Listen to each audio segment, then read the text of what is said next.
really quick though. You have about, I don't know, however long an ad is. Gotcha. Probably a little longer than that, if I'm being honest.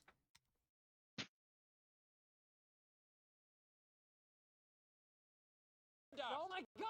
Okay, I don't know. Ads get longer and longer every year. What's the procedure?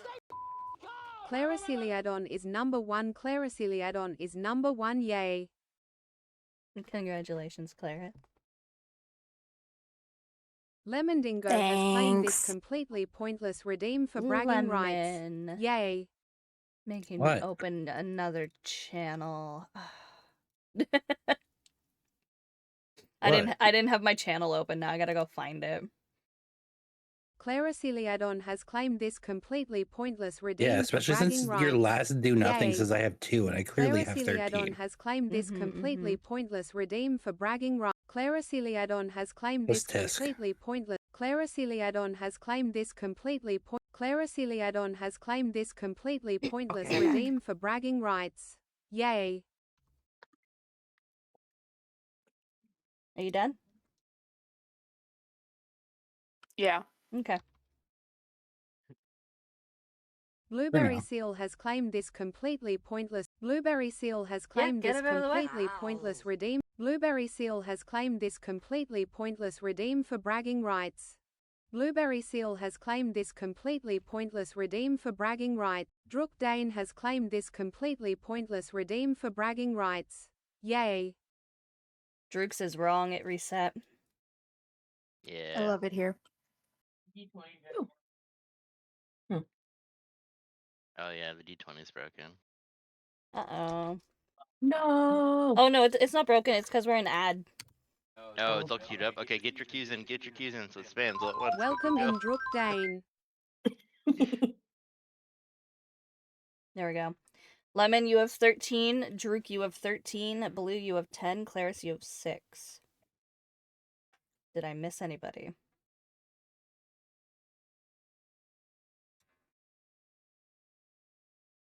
Man, I'm so unprepared today. I didn't even have my dashboard up. Tisk tisk. Oh, it was Friday the 13th again yesterday. Oh, is that why your head felt better? Maybe. Yeah, that's why we got fucking. Stranded in I don't Toronto? think you're going through again. I'm not actually talking to anyone. I'm not pushing the button. Oh. Yeah, yesterday, like, it was a good day, but, like, the night fucking sucked. Yeah.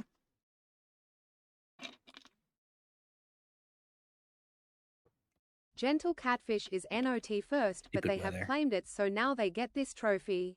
We played 2.5 hours to slay the spider with beef, and we only did 1 run. It was... That was Damn. midnight. Yeah. Like 11:30 at night, and we didn't get done till 2 a.m. Ooh. What? Yeah. Everybody was EP, and Beef still hasn't played a lot, so was reading a lot of the cards. yeah. Blue, you got a 12. Gentle, you got a 14. Lemon, you got a 4. Drook, you got a 16. Claris, you got a 4. I got a 17. Flurry got a 19. Lena got a 1. Flurry might actually have an okay day. Again. Who rolled Oh, one no, last week, Lena. too? Oh, It's okay. Anodia got a 4. I'm just gonna hope there's no combat today. Scoot got a 2. Oh no. He's doing algebra or something. He's getting bitten. He's Bitten doing by all the the... quadratic formulas. I'm having a great Gonna day. solve world hunger. How's Ulch doing? You mean Boris? Boris is doing great, but I No. don't know. Let's find out what else. No, I wanted to... Quinn's having a 7. She's just sad. We're having both 7s. Or, you know that Scoot went off to school somehow, and you're sad for school. Wolf stubbed his toe and broke his broke his wizard radio ring. Oh, that's so sad. Why is it on your toe? He had a toe ring. No. He stubbed his toe, and then when he fell, he dropped the ring and it broke. Nah, I No. like the toe ring hidden. I like Too- toe rings better. Because your He hands put it are on his too toe, Small for but big. his it's deeper in his shoe. I'm just picturing Ulch with the tiniest toes now.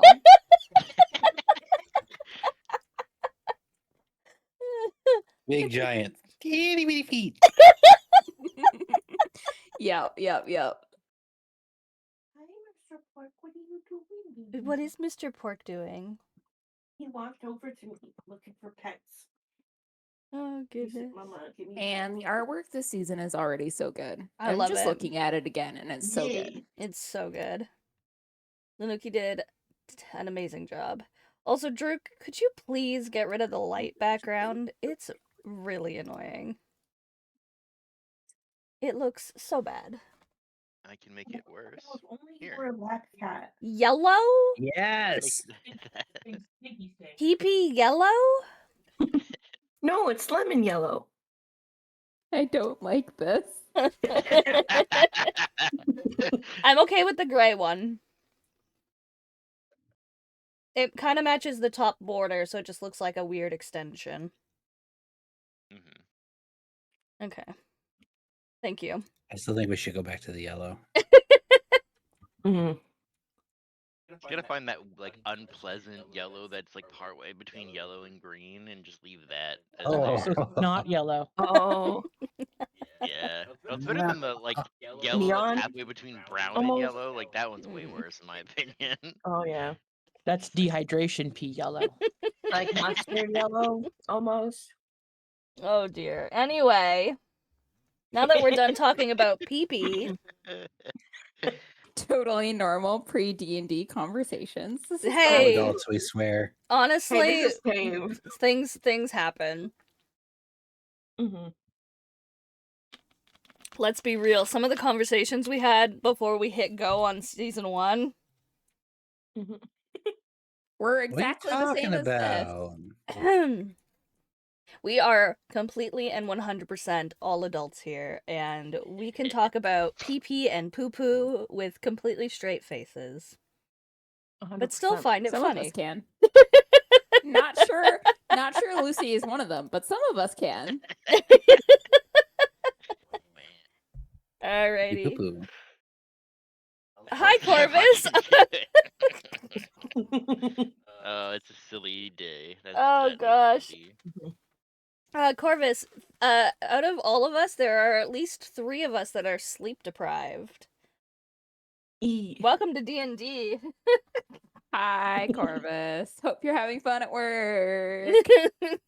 Turn it down. I'm so sorry that we cannot bathe in the blood of your bosses. Ha ha ha. Sorry. Oh, One day. goodness. All right, who's doing recap? Recap time. Who remembers what happened last week? Gentle is There's doing a- recap? there- Okay. I will do my best. Did you get Flurry's notes? I feel bad for the wall Yes. of text Okay. that I sent them. Never. It's okay. It's okay. This is just gonna give me minor flashbacks to reading in high school.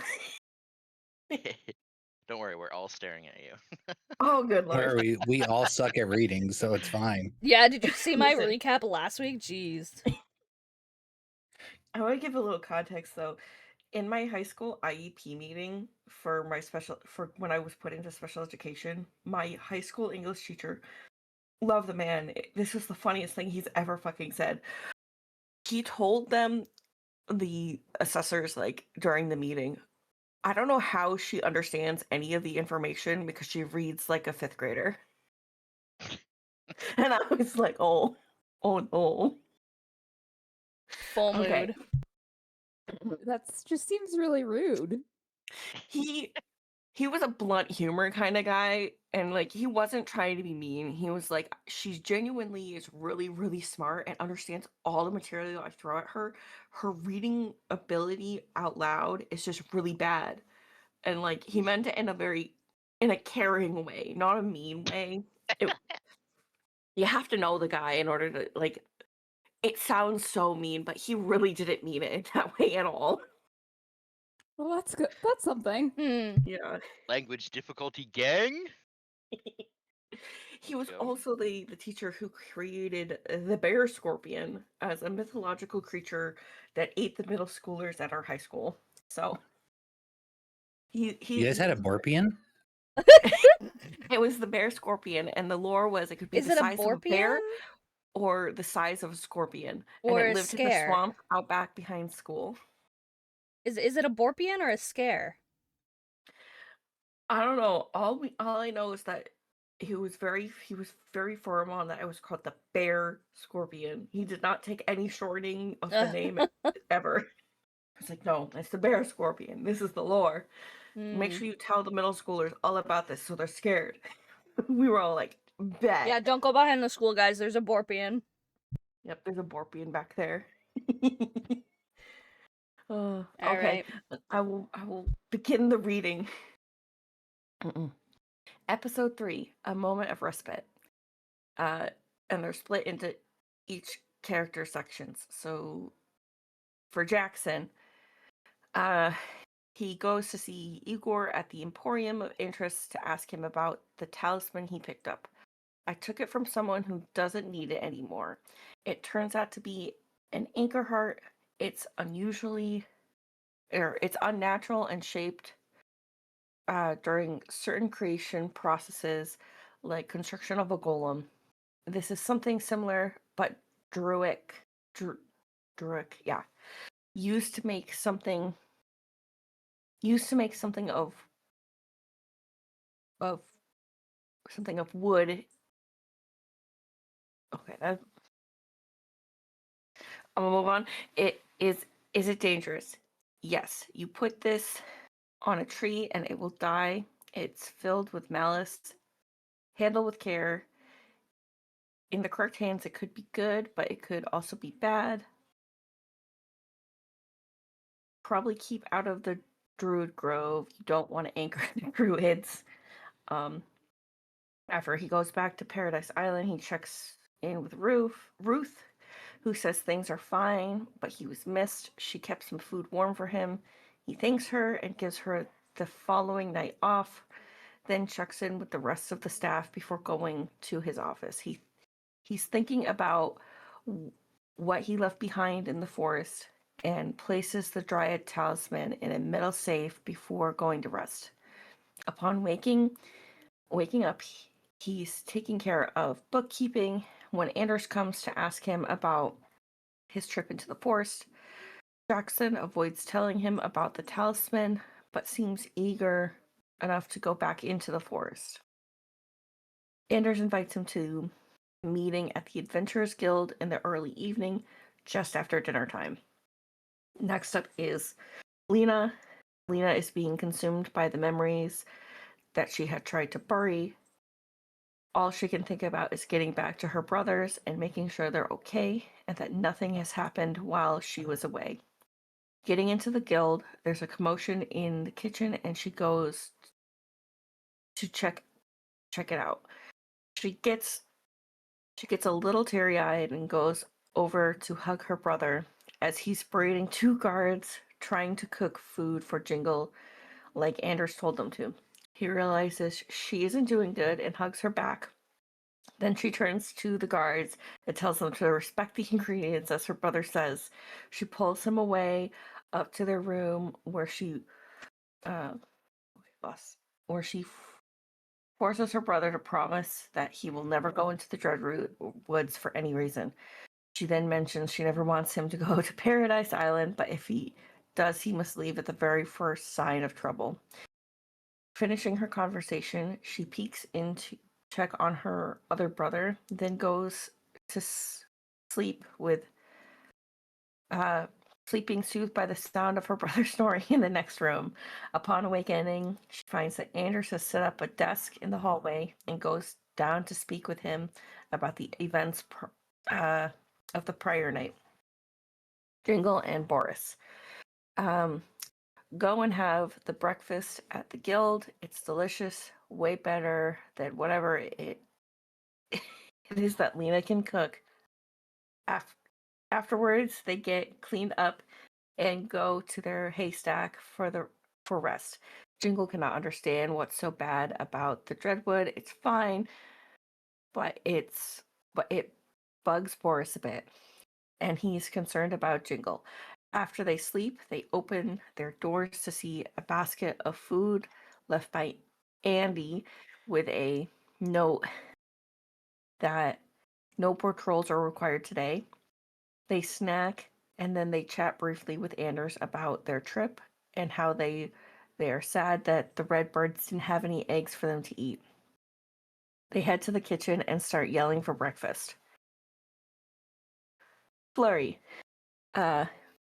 makes it to the guild and asks for a bed. The guards ask them if they know Anders, and they say, yeah, sure, which causes the guards to squint a bit.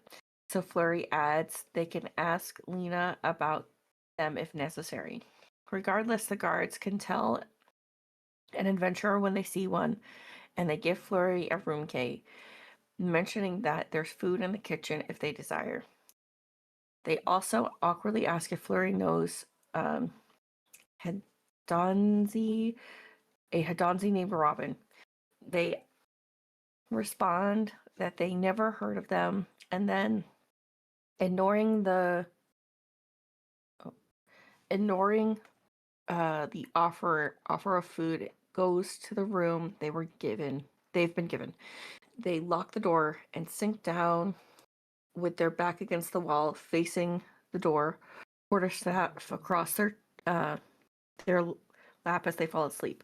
When they wake, they crack their door to see Anders in the hall outside. Quietly closing the door, they sneak out the window and are about to slip away when they hear a voice behind them, presumably Anders, saying that they would like to speak. Flurry says that they have a promise to fulfill and will return. Then proceed to the market for supplies and spices. Once procured, they return to the guild hall, entering through the back door to the kitchen to cook for food for Jingle and Boris. They get Jingle to stir a thing in the corner, mostly to keep them out of the way while they prepare everything else. Once it's cooked, they serve it to Jingle and Boris and go and talk to Anders. Anders attempts to gently recruit them to the guild without scaring them off, but obviously has questions. Flurry bluntly tells him to ask his questions and proceed to spew a good amount of drivel about sovereignty and dealing with the threat of the Dreadwood permanently, as well as safeguarding the citizens of Saltmarsh. Flurry replies that sovereignty is within reach. Anders is a fool to think that they could eradicate the Dreadwood threat, and that they will work to protect the people of Saltmarsh. Anders is elated and asks if they come to a meeting of adventurers in the evening. They mention that they need pay for nothing while in town, including room and board, and ask Flurry to come to talk to them before leaving town. Concluding the meeting, Flurry leaves without... Hold on one second.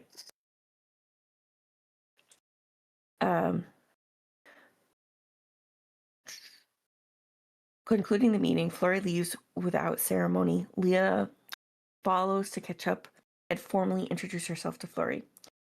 Flurry can tell they're being genuine, and while they still don't trust Lena, they give their name as Flurry and mention that they will likely end up working together.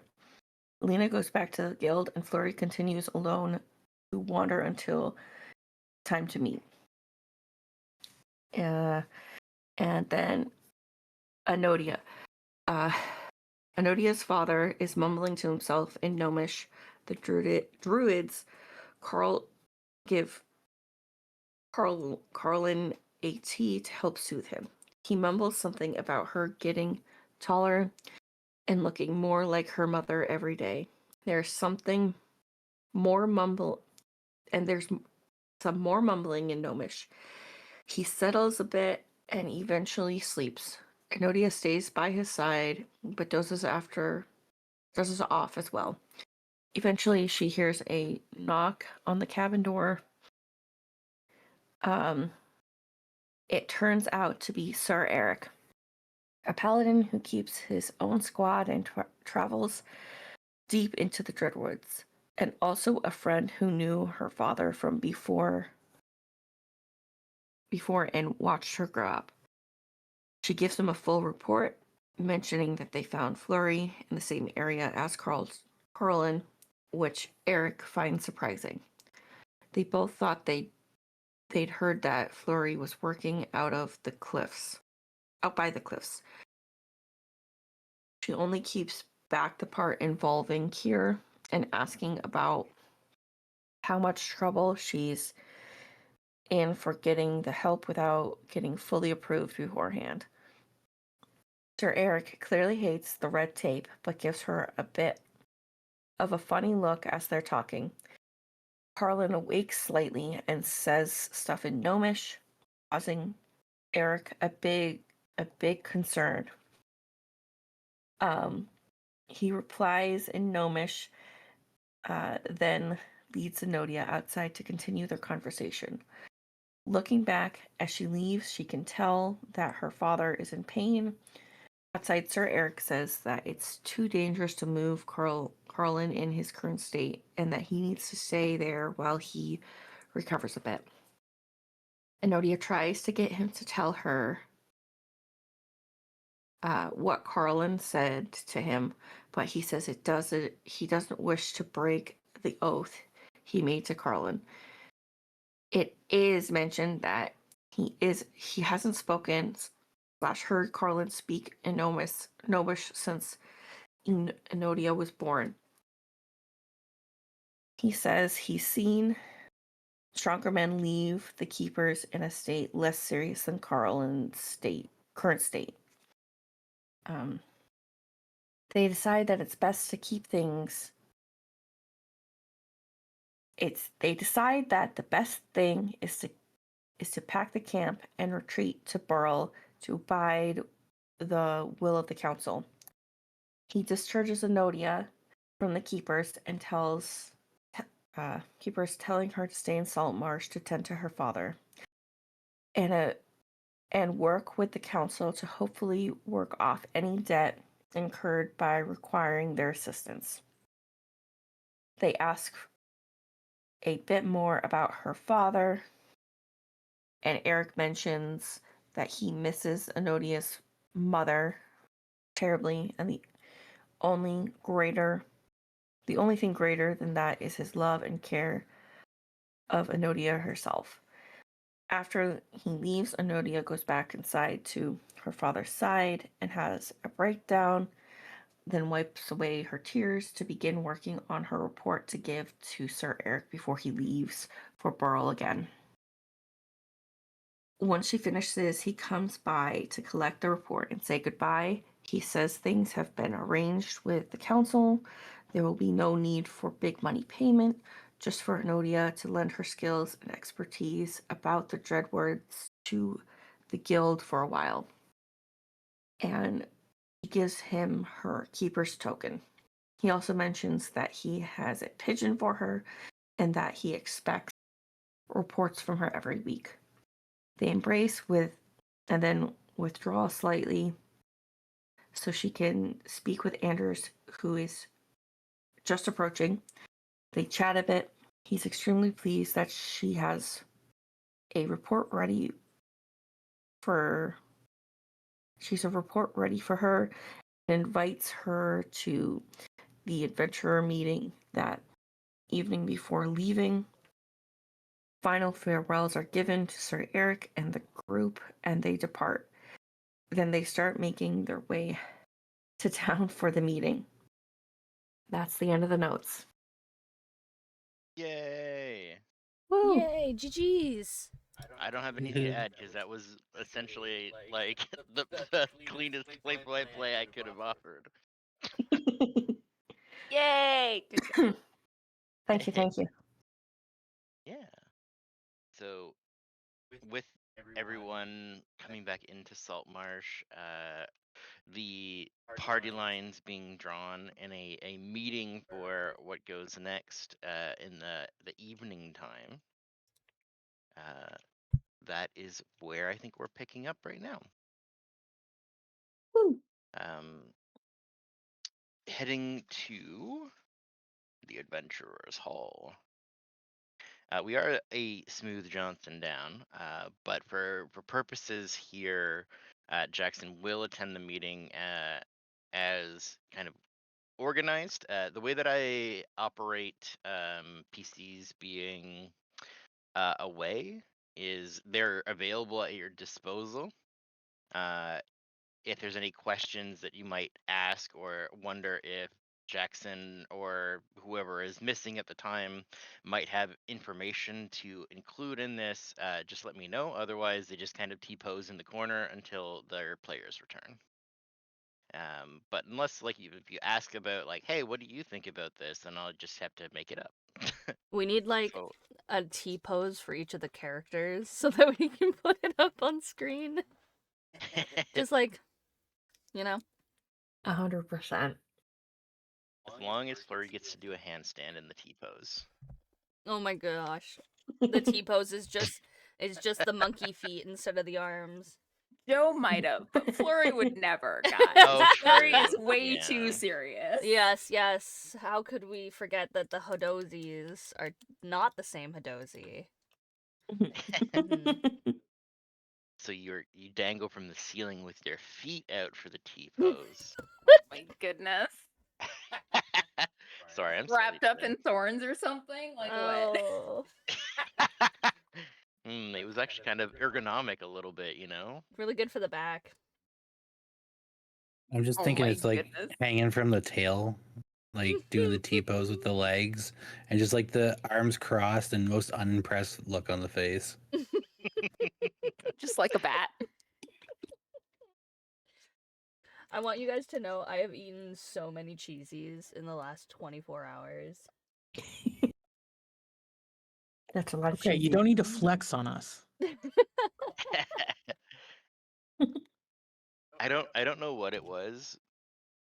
We had like bacon cheesies or something. They were really weird, but they actually were not half bad. They smelled horrible. They did, yeah. That was But not did they great. taste good?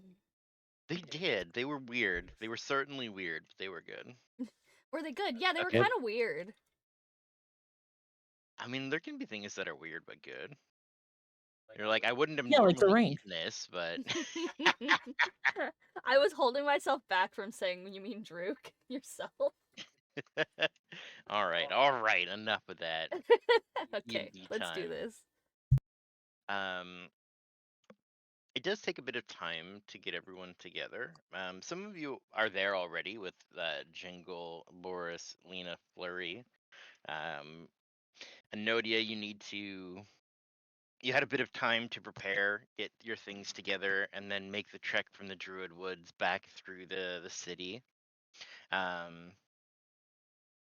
Having to peel, like, I don't think it's necessarily incredibly difficult to leave your father's side because duty calls, and that's sort of like ingrained into your system of I like can't be leaving sad. comfort. There's work to do. Yeah, well, and there's a time and a place for everything, and duty calls. So I need to do this, and I'll get it done quickly so I can come back. And that's pretty common for the keepers. I'm gonna go do this patrol in the forest, and then I'm gonna come back. And then Jackson setting up his business, and then heading over to partake. This is probably for Lena the busiest the hull has ever been as folks start to arrive. You can see some guards are bringing out like a big table with like a leaf in the center, and setting it up in this main hallway. Usually, like the bottom floor of this entryway. It's think of like a gala room where it has that like over the top railway that leads into the rooms that you and your brother are staying at, and like the floor plan would be big enough for people to like mingle or have like a waltz dance floor kind of thing. So it does Mhm. have this big empty square that has basically remained empty and been the walkway to like for you getting into the building, and then for Boris and Jingle to go from one side of the building to the kitchen. So like that's the only traffic that's really been in here. So it's strange to see like it furnished for the first time, having like a desk and now like this big like dinner table being set up. It's like, Mm, I didn't even know mm. they had that here. It's getting But a little Oh, too busy Ellen. for my liking.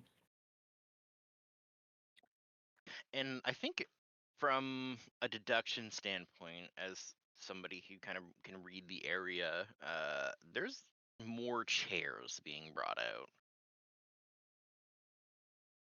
There should be 7, but you're counting 10 Mm. Oh, based on something the big's head about to count. happen.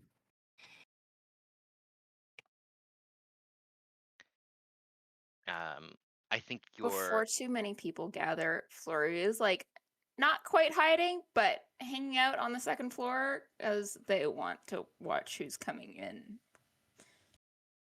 Mhm. before making themselves known.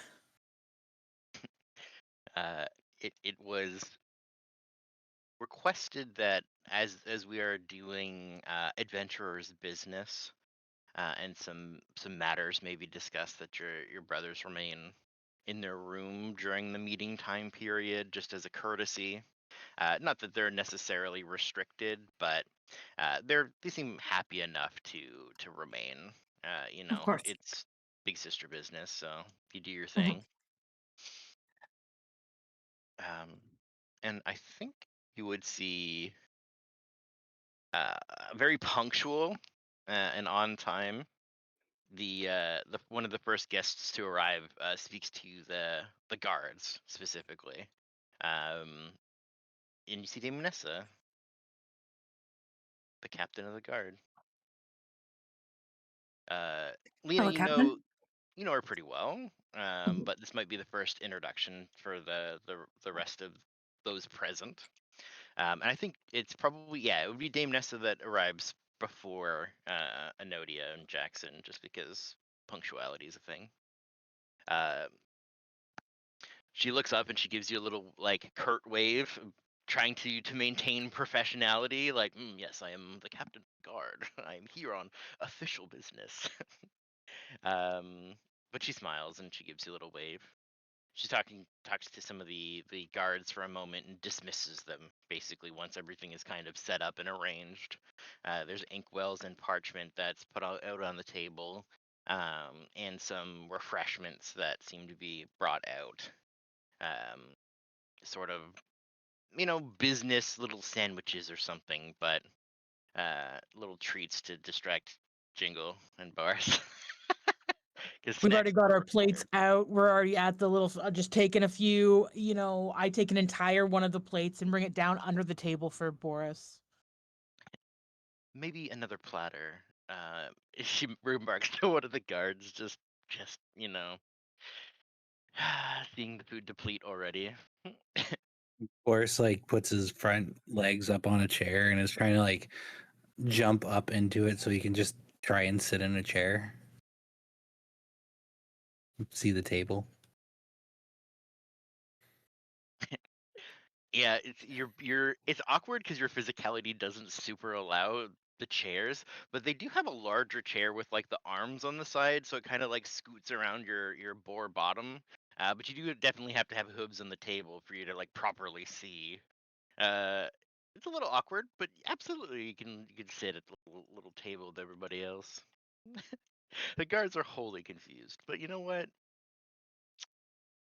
When the Normal boar guard has status. when boars have fire tusks that maim people, you're gonna give them a seat at the table. Magical familiars and boars and the like. Who knows, man?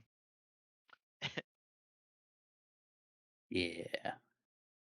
Just sitting there like one of the cats would, just eyeing the table. Anodia, you roll up around the same time as Jackson, heading back to the Adventurers Guild or Adventurers Hall. Give me a perception check as you walk in. I don't have my character sheet up yet. Here we go. Kind of like strolling through town. It's weird because it's kind of like the camp, but it's just so stretched out over the landscape. You said Uh, perception? Yeah. You would track that there's Oh, why? there is someone outside of the Adventurers Hall.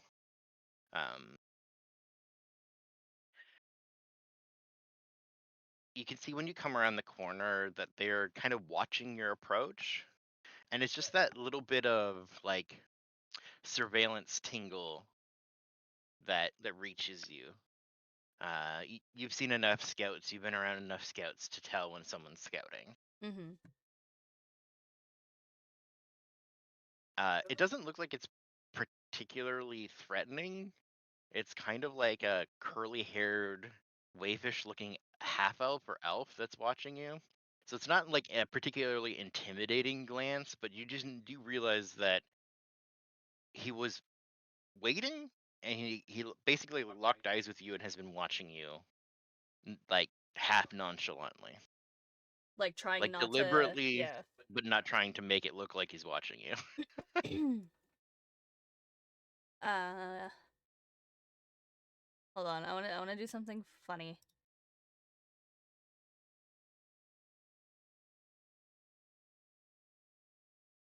Can I disguise self and look exactly like him? With the 24, the features aren't exactly perfect, No, I got a but 25. oh, you have advantage. I have Okay, advantage what's on a it. 25? Damn near replica, yeah.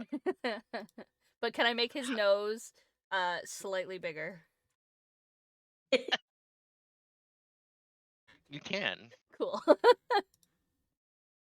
He looks very embarrassed the moment you you can Mm. tell when you begin to cast a spell, his gaze like intently locks on you, and you feel like a little bit of you see like a little bit of a stiffness to his body, like identifying you're casting a spell. And then you become him, and yeah, he goes beet red, Mm-hmm. like tips of his ears immediately start to redden with embarrassment, and he walks around the corner of the building to get away from you. Excellent. I'm gonna keep up the disguise self as I walk into the area. Perfect. Dame Nessa sees you open the door. She stiffens up and be like, Councilman Shankshaft, thank you for coming. Oh, it was Ned.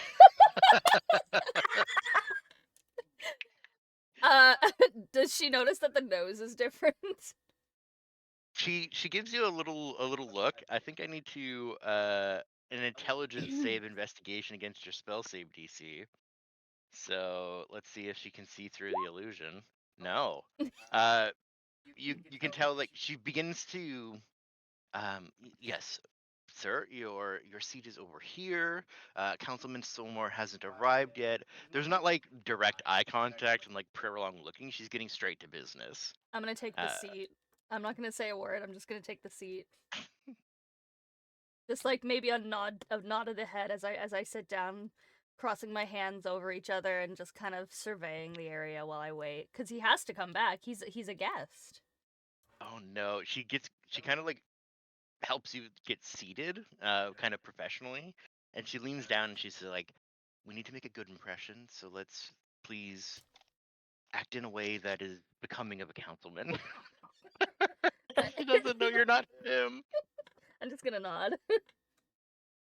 I'm not gonna say a word because my voice would give me away, so I'm just gonna nod. Yeah. She goes into the kitchen to start getting like lemon water and stuff for you.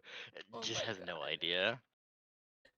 And everybody else sees this big nosed, like floppy eared, curly haired elf Yeah. just sit down in the room. Yeah, like his features are like they could have been perfect, but there's just like something that I've done to make him look slightly less.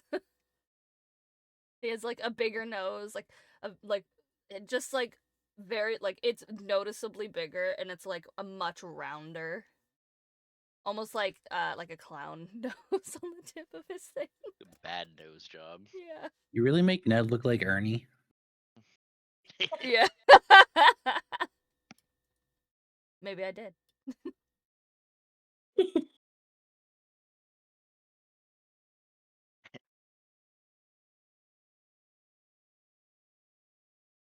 And the remainder of the guests arrive shortly after. You can hear a slight discussion outside.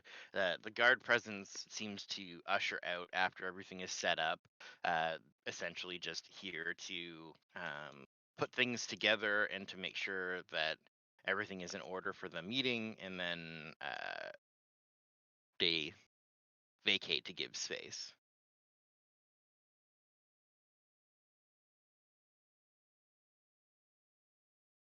You see Anders walks in, chatting with a very boisterous Igor, trimmed, perfectly coiffed mustache with his hair all done up. You can see he's got his best fineries on as he's here to show off. And Does he as you're kind of notice? sitting at, yeah, I was gonna say, as you're sitting at the table, Anodia, Igor immediately points to you. Yes, my friends, this is funny joke. Funny. Who are you, silly man? I'm just gonna wink at him and then turn to Anders and does he notice anything This different? is good. Look, illusion. Actually, quite nice, other than the features. And Anders is smiling and trying very hard not to laugh. I'm gonna speak. I was poor Dame Nessa is gonna be so confused. I'm gonna speak and I was like, well, I could have made it perfect, but he was acting really weird, so I figured that he deserved a bigger nose for spying, and then I'm gonna transform back into who I am. You can tell she wants to drop the tray Yeah. and probably drop kick you. I'm gonna wink at but her. Is not going to. I'm gonna wink at her and stand up out of the seat, out of his seat, and move over to her. I really. You'll hear Lena giggle just a little bit. This is why I don't deal with magic. Apologies for deceiving you. He was being very weird and staring very intently. I needed to make him as uncomfortable as he was making me. Honestly, I didn't intend for the illusion to stay up, but when I came in here and you addressed me, I could not help myself. I am, after all, still technically a child. It's in my nature to play games. All right, sit over there, please. I'm gonna just like I'm gonna over exaggeratingly like bow and then go take my seat. Igor sits beside you. He doesn't care. He's like, I like you. You play games. You should come to my shop. What do you magic sell at do you your know? shop? He just starts to basically like ask you every personal question he can think of about you, your magic, Yeah. where you learned it, how does it work, I where does it come will, from. while everyone else is busy, I will gladly answer as many questions as this merchant asks me to the best of my abilities. He has piqued the special interest of Anodia magic. Our hairs is very similar. You could be my daughter. Big red-haired man speaking to tiny red-haired woman.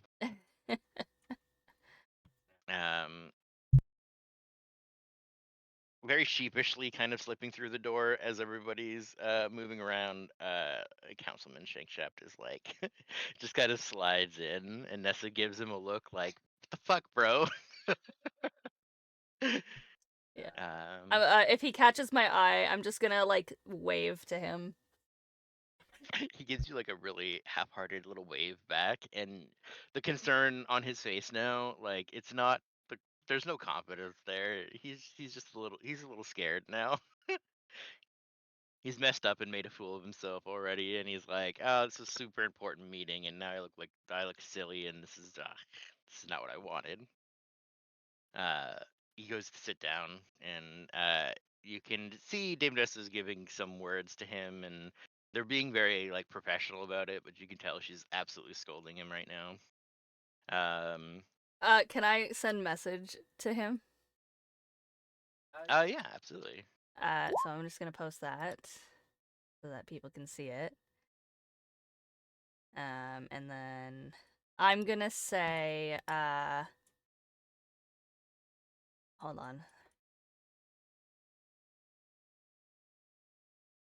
I'm just trying to think of the word combination that I need. Give me a minute. Sorry for getting you in trouble, but it was quite the laugh though, wasn't it? Message connects, and yep, you got me pretty good. Sorry if I was weird. That's okay. I'm quite weird as well. You see, like he gives you a little bit of a nod, and I think he just whispers to himself, but you can kind of like loud enough that it's able to be heard. So it's like I think most of us are just looking around the room because there's a Look at the boar characters. just sitting beside him on a chair, like yeah. He looks over, Boris just snorts at him. Yeah, deadpan looks at him and just huffs. I reach across, Boris. You want a sandwich? They're delicious. And then Is I it a just, fish I and literally egg take the pickle sandwich and I just wick it at him. Like, whoop. Oh. Okay, Elena's sitting there pinching the bridge of her nose. You gotta roll high here, buddy. Like, do not get egg salad all over your face before this meeting starts. Fish and egg salad. Okay, that's not bad. So it's like 15. Does he dodge and it hits Dame Nessa? I think actually in this case, he goes to move out of the way, and the dame just kind of grabs the sandwich. Oh. It splooshes a little bit in the gauntleted hand, and then she hands it to him. Like, here you go. Some of the like the filling and stuff's all over her gauntlet. She just kind of shakes it out to the side. It's like his protective mom. Uh-huh. Oh Basically. gosh. She's significantly younger than him. Yeah. I love Ned. I'm so glad that he's a recurring character. Professionally, she's much better at her job than he is, but he does serve a critical purpose. Hey, we had to do at least one thing right last season. And it seems like the guests are in occurrence. Flurry, from your perch, you would see all that transpires. Yeah, once the chairs are filled except for one, and I've verified that Quinn isn't in the room, I'll come down and sit down. That was basically all I was really checking for. For Flurry, give me an insight check. You kind of sit down the last at the table. There's a little like small talk that's kind of buzzing about. It seems like some of the guests that are here are having some conversations with the individuals, particularly like speaking to Jackson and Anodia, speaking to Lena. I think Lena's probably had the most contact with these folks. Same with Jingle and Boris. You've been introduced to everybody in company, but this would be the first time like Anodia would meet any of these people other than Anders and Flurry, other than through like reputation or history. These people are not really. I mean, there's some new folks in here. Flurry, as you sit down, there's at one point you make eye contact with Ned. Oh, no. I'm avoiding eye contact with Ned. Okay. Well, you would notice then that Ned seems to pay some special attention to you until like you're not reciprocating, and then he seems to look away. But there's an acknowledgement there that he was looking for that you avoid. I am trying really hard to avoid notice, and I'm not interacting with Ned. Just looking around the room like a totally normal Hadozi. It's fine. The monkey I've never been guide's here before cool. at all. I know. I came here now. I've never been in this building before today. Not sneaking through a window. I will try to catch Enodia's eye once I realize, like, If you do that, realizing she that Enodia's there, I'll absolutely be like, she's used to being in crowds and people trying to get her attention. She will absolutely notice and come on over if you wanted her to. Yeah, I'll be like, you should come over and talk to me, but non-verbally, if that makes sense. Like the panicked eyes of "Get over here." Yeah. Who's sitting beside Flurry? I mean, you can sit however you want, other than Igor sitting on one side to banter at you for a while. You can kind of actually, I think what would make more sense is the four of them kind of sit beside each other, to like be more introductory. So you can sit beside whoever you want once the table like Okay. formally lines up. Other than Jingle and Boris, I don't think there's any other. I mean, unless you guys want to be opposites, but you know. I will move to sit beside Enodia. Oh God, could you imagine Ned in the middle, Boris and Jingle on either side? That would be so funny. He would just perish, like shrink into himself and zone out. 1,000-yard stare. This poor man. Giant boar unintimidatingly staring at him. Give me your pocket snacks, feeble elf. I know you have some for me. Once you came over, Flurry would just be like, we need to talk after. This place has ears. Okay. Is there anywhere specific you would like to meet? Outside of town, not in the Grove. Strange request, but sure. But after, we can deal with this first.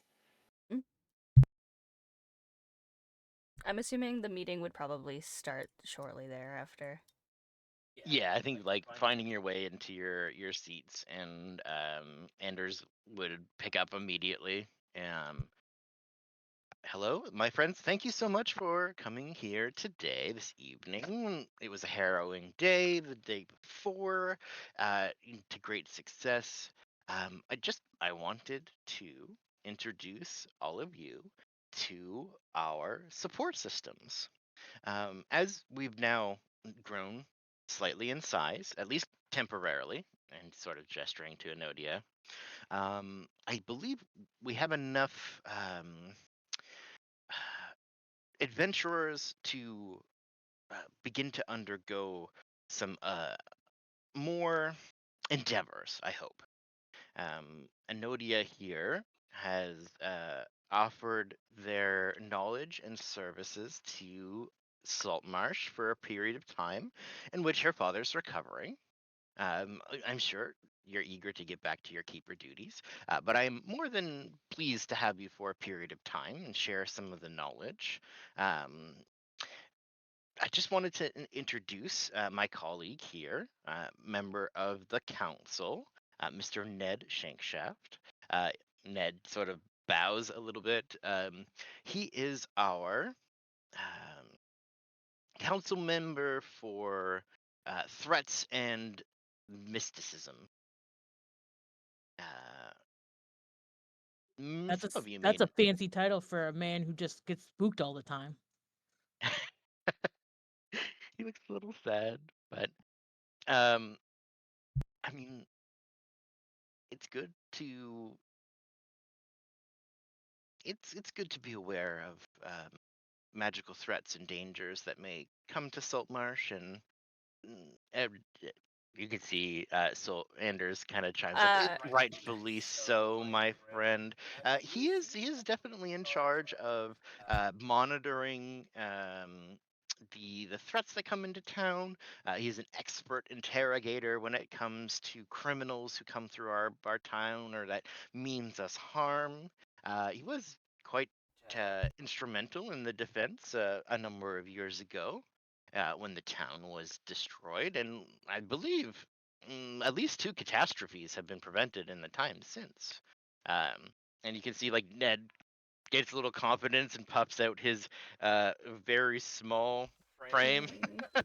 trying to like Anodia's gonna embolden speak up himself. and go, his magical prowess seems to be quite adept. He did notice I was coming to the area before I even knew he existed. I He might have has. played a little prank on him for fun, but, you know, he still knew I was there, and he knew the moment I cast my spell. Yes, precisely right. Being able to identify people that may cause malice to us and have the presence of magical energy is invaluable.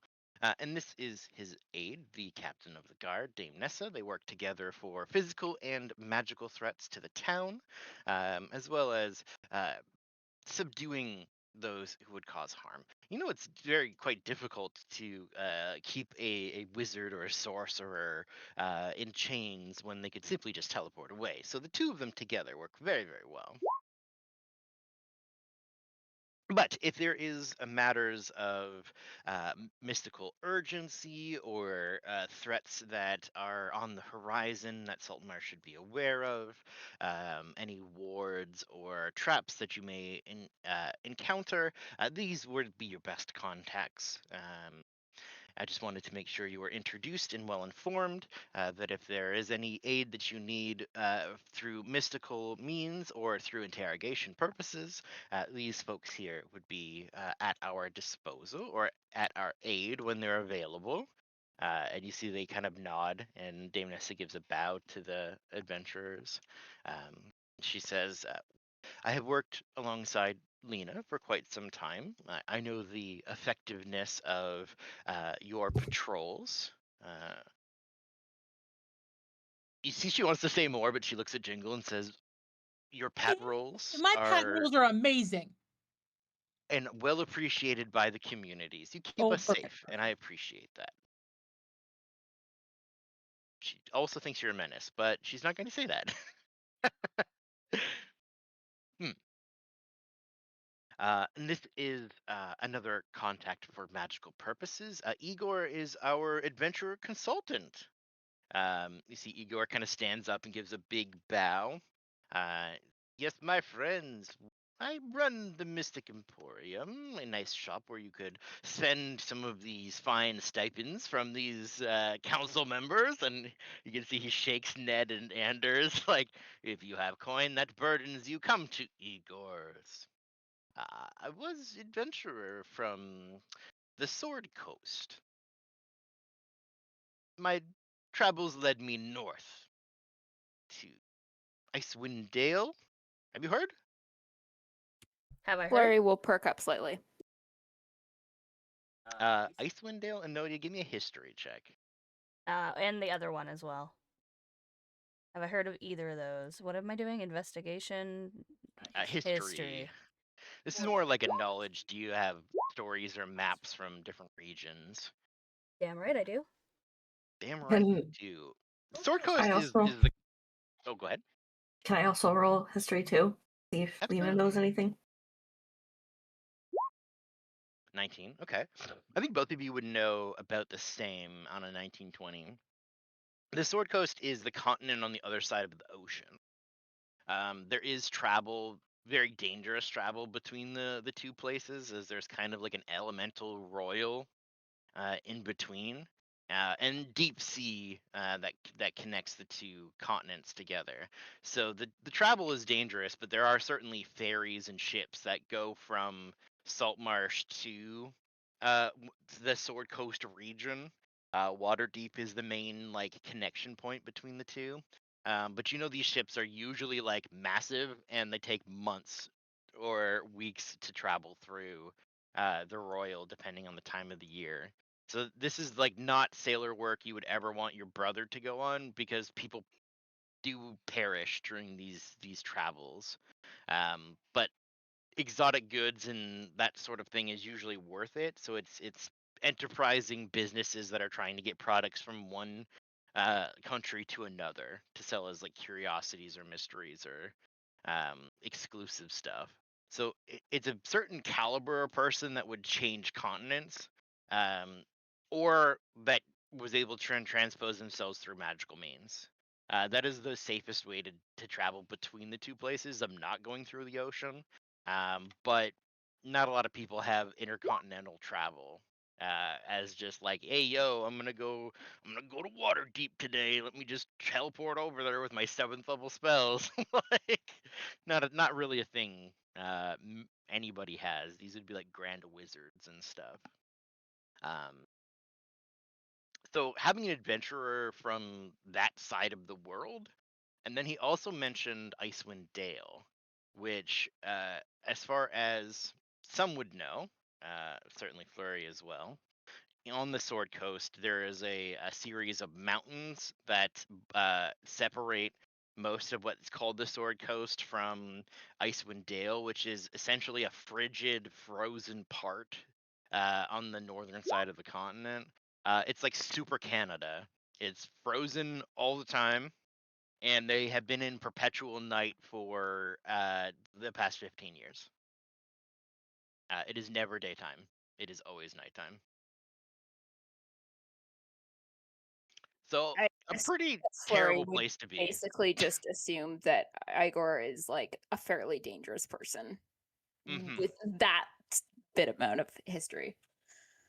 Yeah, basically, he survived one of the more dangerous places in the world across the globe from you. So he is Yeah. a special folk. Good to know. Maybe he has knowledge. Igor says, just my companions called me Igor the Igor, mostly because I caused violence to some creature's eyes in the past. Now, I'm beyond that now. I'm a civilized man, but Igor still knows things or two about monsters and travels and magical wares.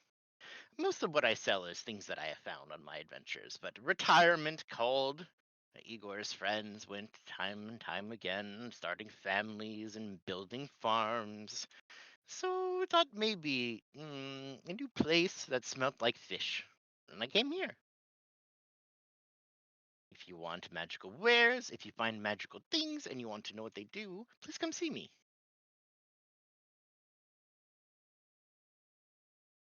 He sits down with sort of a flush, feeling kind of proud of himself, like, I am very cool.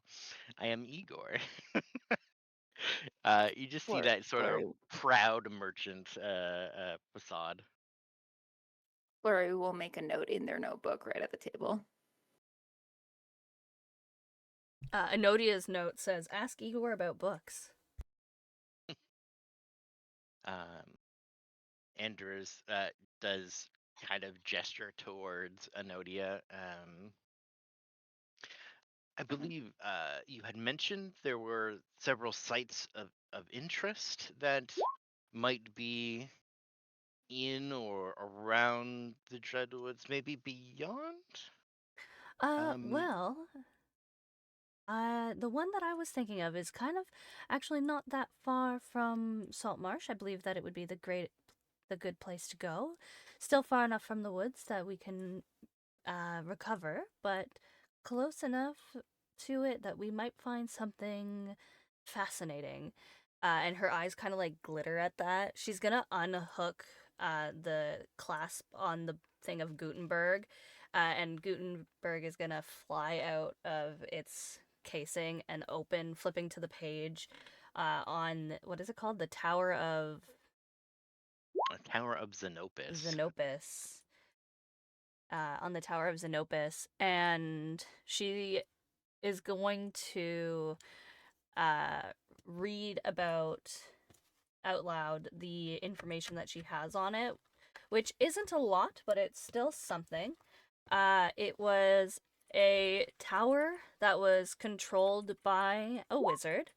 And there is a lot of people interested in this tower and the artifacts that could be within it. I'm forgetting a bunch of stuff. It's about like something about a race. I can't remember the name. What's the name of the race again? Oh, Kalishtar. Kalishtar. The race of the race Kalishtar, which does not exist anymore. It's older than most civilizations. within this continent at least. And therefore it could have some really cool things. But yeah, there's a lot of people interested in it. It's gonna have some really cool artifacts. That's pretty much all she's talking about now, is the really cool artifacts that could be in there and the information on the Dreadwoods that could be in there, or just everything in general that's in the book right now. Ancient Mages Towers. Yep. Ancient Mages Tower. And see, he looks. The council members look at each other, and Anders is like, "Yes, yes, this is good." And as far as your discoveries go, I am quite happy for you to maintain possession of any goods, any weapons and armor, magical trinkets that would help you proceed further into your adventures. If there is anything that would help bolster the might of Saltmarsh, or if there are objects you no longer wish to have, I would request that you would sell your wares to Igor. If you need someone to negotiate proper prices, you can speak to me first. You see Igor hops at negotiate prices. He takes a little bit of offense to that. And he just kind of like shoots Anders a dirty look, like, "How dare you question me? Question my pricing or judgment?" Anders just kind of slyly looks back at him and says, I'm here to negotiate on your behalf should you need proper compensation." Speaking of compensation, you see Igor kind of pulls out a little lockbox. It's kind of gilded with that same sort of blue and yellow motifs as himself, with like a red lock that he kind of pulls open. The box opens up and he reaches a hand in that seems to go deeper than the bottom of the box, and he pulls out little pouches and pays the four of you, Lena, Jingle, Jackson, and Boris. Little satchels are placed in front of you. They have like a simple like tie. It's like a leather bag with a tie on it that has your name on like a little tag. Compensation for leaving your homes and going into the woods. Here is the rewards for your time and efforts. Thank you. I'm gonna take both mine and Boris's bag. Boris, that's not for you. Last time you ate those coins, it took me 4 days. 4 days. No, stop.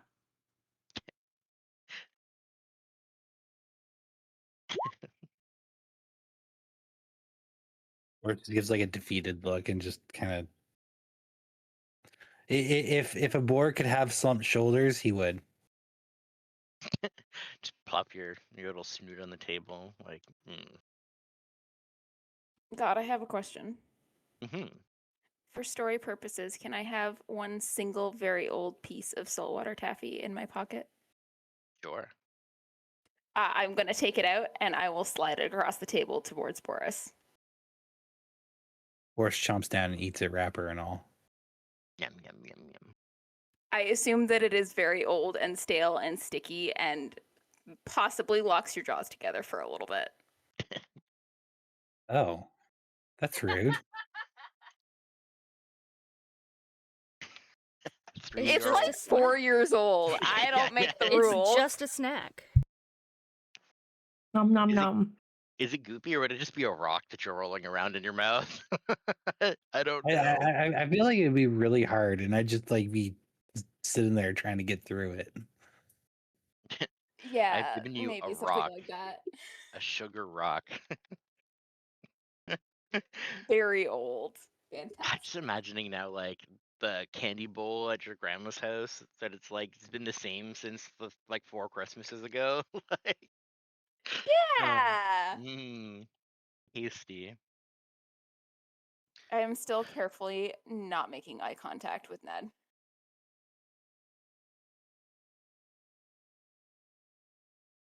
At the passing out of the coins, anybody who would be paying attention would see Enodia stiffen slightly. But other than that, nothing else changes about her appearance or posture or like general demeanor. Anders looks around and seems a little happy with himself and has done the introductions. Is essentially just going to say, "Well, that is the meeting. We have a lead." And just gestures to Enodia. I think this tower business should be our first investigation. If it's local, it doesn't put you in too much harm or jeopardy.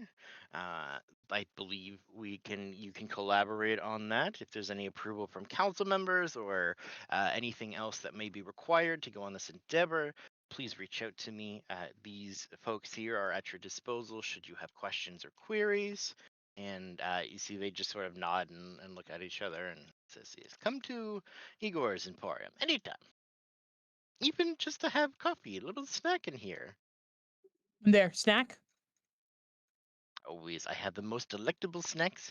I'll just have to make sure not to feed this one." And he kind of like rubs Boris's back.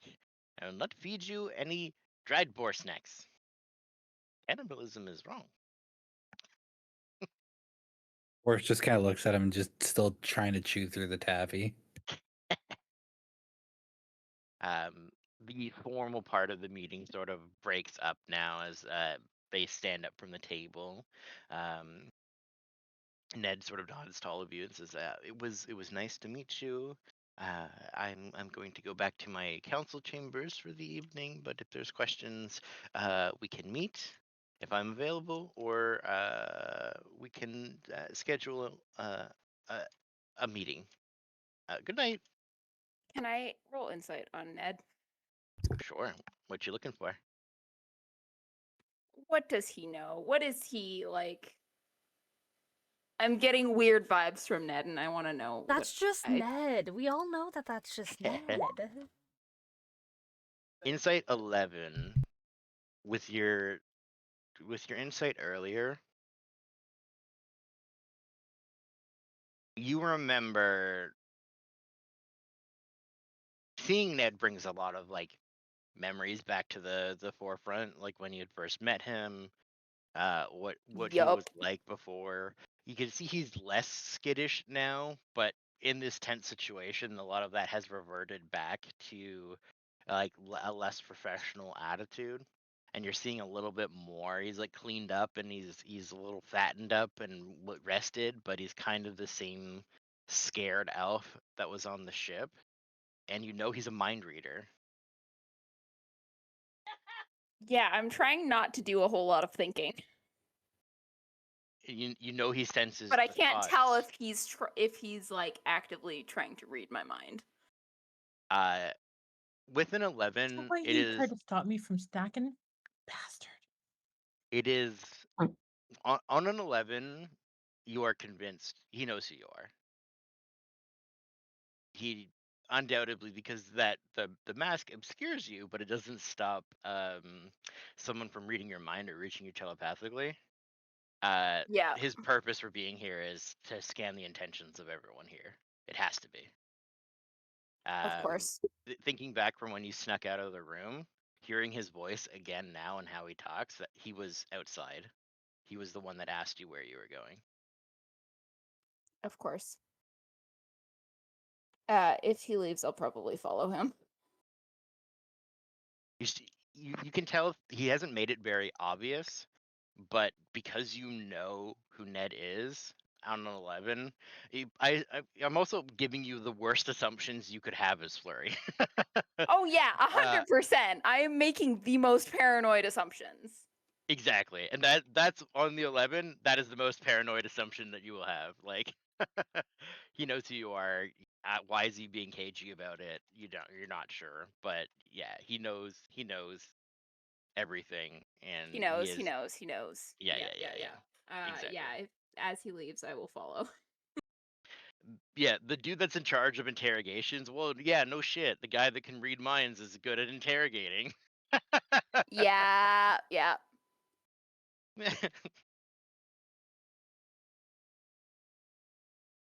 Yeah. Ned slips out with Dame Nessa. Igor wants to talk to Enodia more. He is going to saddle on over and start to talk to you about magic. But he is going to read your demeanor. How is how engaging is Enodia in talks of magical abilities and spells? Because I rolled a nat 20 on insight. How is Enodia feeling? Are you tired in this moment, or are there signs of not wanting to engage with Igor? She will 100% engage with Igor, while keeping in the back of her mind that at some point she has to go find Flurry. But Flurry is still currently within the area, so she knows that she has a little bit of time at the very least to chit chat with him about books and stuff. He is very boisterous, and the reason I'm not role playing this is because his chatter is dominating. He does wait for you to hear, like he wants to hear you speaking. He wants to engage with you, so it's not like he's talking over you. But his passion for magic is like rapid fire talking, like, oh, this is you've done this, that spell you did was excellent, it was great, have you seen it on a wider trend, like on a wider landscape? I once saw a man who had transformed himself into a horse, and that shouldn't even be possible with this magic. And there's minor illusion, and there's major illusion, and there's programmed illusion. And one time I walked into this place, and it's just like an ADHD nightmare of spewing like hyper focused magical lore dumping. I was gonna That say, he tell me just- Igor doesn't have ADHD without saying that he has Yeah. ADHD. yeah. I would gosh. say listen to this man talk for hours. You have encountered my special interest, which is all of magical crafting creation. I will tell you everything I know about Yeah. this. I'm gonna show him my emerald pen. And I'm like, oh yeah, this is my most prized possession. It's my emerald pen. It doesn't require any like ink to write. It just kind of does what it does. You must tell Igor all about this. How does it work? Demonstrate. Show. I reach into my bag and pull out a really, really, really, really thick book that's been bound together like 6 times over the years. You can see that it's just been continuously added to. It looks like it's Enodia's original like documentation records that hasn't been eaten by Gutenberg fully yet. Like it looks like it's been kind of Monchi crunched a little bit.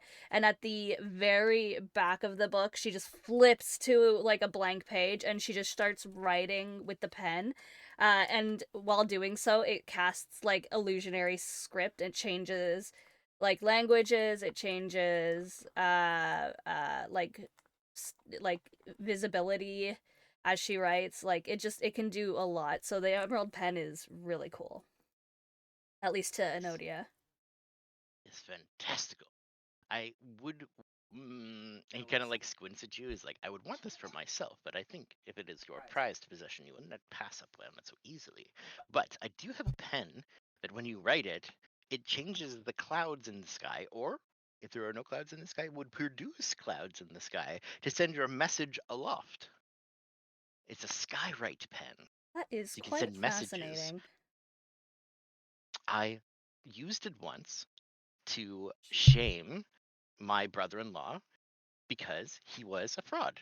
And it said, Mikhail sucks egg every day, every morning he wake up. It says it in the sky as a reminder he's a bad man. That is quite the way to use that. That is really good. You know, be named, be shamed. He got mauled by owl bear, so it is fine. Most of his stories involve people being mauled. Well, I would love to continue these conversations. Truly, I do. But I must return to my father's side. I have to check on his well-being and get ready for this adventure that we will be going on. Did we agree on when we would be going? Probably in like the morning, right? It's essentially you guys, as the adventurers, are going to kind of sort out what you need and where you need to go. Okay. So not necessarily a talk for tonight, but would be something you would prepare for like tomorrow, or like talk about it and see where you guys what you want to do, how you're gonna get there, and what you need, basically. Igor says, yes, yes. Come to my store anytime. I have many mysteries and confections to show you. Mm. Gladly, gladly. I will surely make the time soon to come and visit you. He points at Jingle. I'm still looking for dragon eggs. We will feast when I find one. Boris just turns his head and stares at him while chewing on the candy. Nom, nom, Blue's stepped away for a second. nom. Oh, The at this impossible point, task of I would like to eat a dragon. I feel like at this point, this candy has to be like a forever taffy or something. With how hard Oh it yeah, is. absolutely. That's exactly what it is. There's a reason Flurry had one left. You can see the chamber starts to die down. Flurry, you've slipped out already at this point. Oh yeah. But Dame Nessa would saddle up to Lena and say, we're going to have the guards come back through and pack everything up. Be honest. She looks at Ned, who's like, or I guess Ned is like getting ready to leave, or he's already left, and then Nessa's gonna follow in after him after talking to you. What's your impression of the councilman? Not Solmore. Shankshaft. I feel like he's been made a fool a little bit, but I don't know. I spent too much time with him. What's your impression of him? You're talking to be great. I Yeah. spaced out for a second. Okay, sorry. Oh, I'm a little space headed today. Same. I think that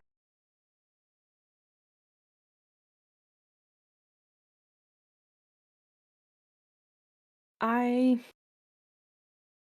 think he does remember. You're cutting in and out a little bit there, hun.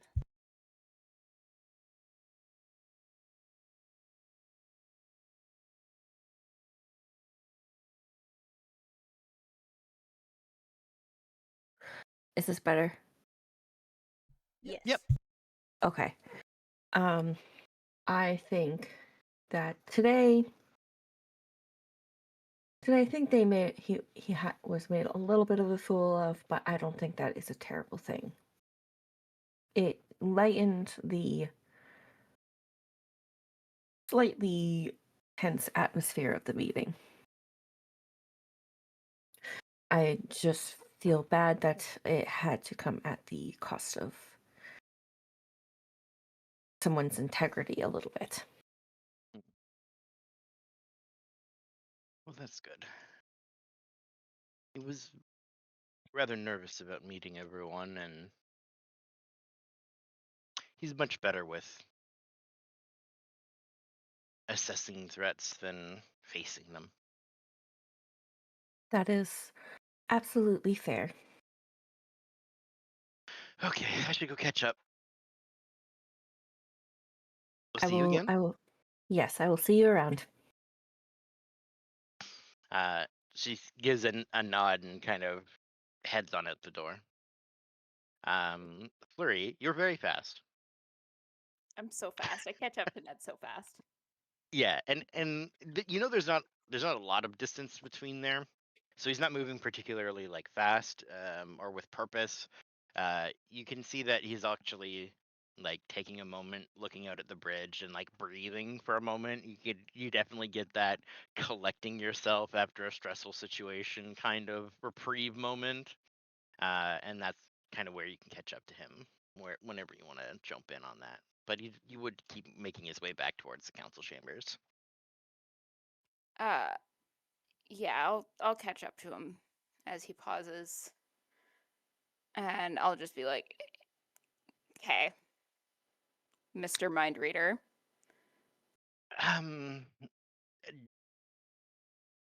You can see he's trying to like address you, but there's that hesitation of not knowing what to call you. Flurry. Flurry, hello. It's good to meet you for the first time today. Is he convincing? This doesn't feel No. convincing. No, No. not at all. No. It's not convincing at all. Oh, This is not his strong fuck. suit. Hello, stranger. I am so glad we have spoken today for the first time because we are strangers. I'm just gonna be like, okay. As far as you're concerned, Joe is dead. That's Nod. as much as anybody needs to know.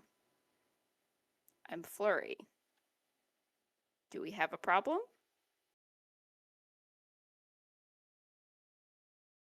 I don't think so. I don't think so. You don't mean me harm. You don't mean the town harm. We have no problems then.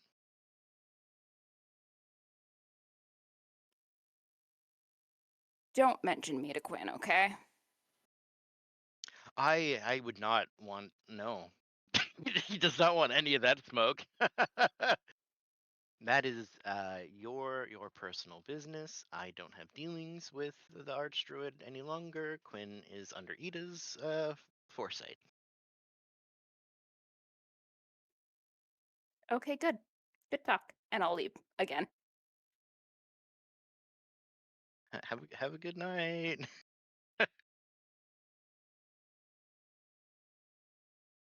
Yeah, I'm not see- answering. Yeah. You walk away. You could tell he just stands there for a few moments longer, and then very shakily starts heading back to the council chamber. Just, It's I like, didn't quite threaten him, but I kind of was a bit threatening, perhaps. He's also seen you like beat dudes to death and Oh yeah, yeah. He knows I can fuck shit up, and he probably knows that I've also been spending the last bit of time in the Dreadwoods, so he knows. Yeah, no thanks. Not the person you want to be in an alley with in the middle of the night when your bodyguard is gone. Yeah. Yeah. No thanks. Nessa passes you on the way, and you hear her call out, "A councilman, wait up!" And she just charges forward. Perfect. I'll wait for Enodia outside of the hall. I won't go back in, but I'll be in the area when she comes out. The guards kind of sweep through for a moment and take the leaflet out of the table, stack the chairs, and put them in the little closet cupboard beside the door, and then vacate Igor and Anders. Jackson probably leaves. He's got business to attend to. His show is gonna start soon, and his business is open, so leaves the five of you in the Adventurers Hall. Or around the Adventurers Hall, I suppose, because you're waiting outside. Is there anything you guys want to do before the evening is over? Enodia's gonna meet up with Flurry at some point. Okay. But before we do that, do we think we could do a bio break? Sure. About an hour and a half in, we could use maybe a bio break. Little potty. Yeah. Let's do it. Let's take 5 minutes. Take 5 minutes. Think about if there's anything you want to talk about before we disperse. All right, I will put us on the BRB screen. Remember, you will be able to be heard if you choose to talk. Just deafen for a minute. Oh yeah, I could do that too, couldn't I? Yeah. Then you don't gotta Okay. worry about it. Boop. Oh wow, you can't hear him saying all of those weird things that he wants to be saying. All right, I will see you guys in about 3 minutes. We're gonna just do a quick bio break here. All right.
Well, I've returned.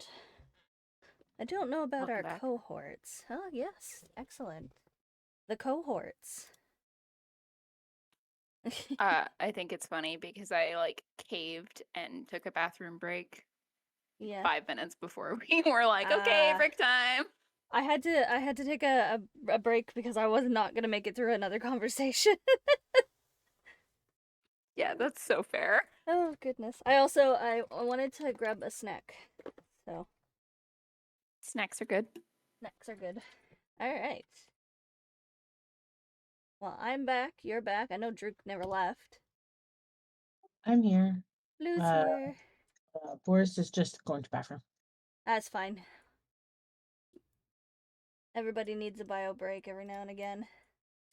You should remind Boris to maybe get some snacks.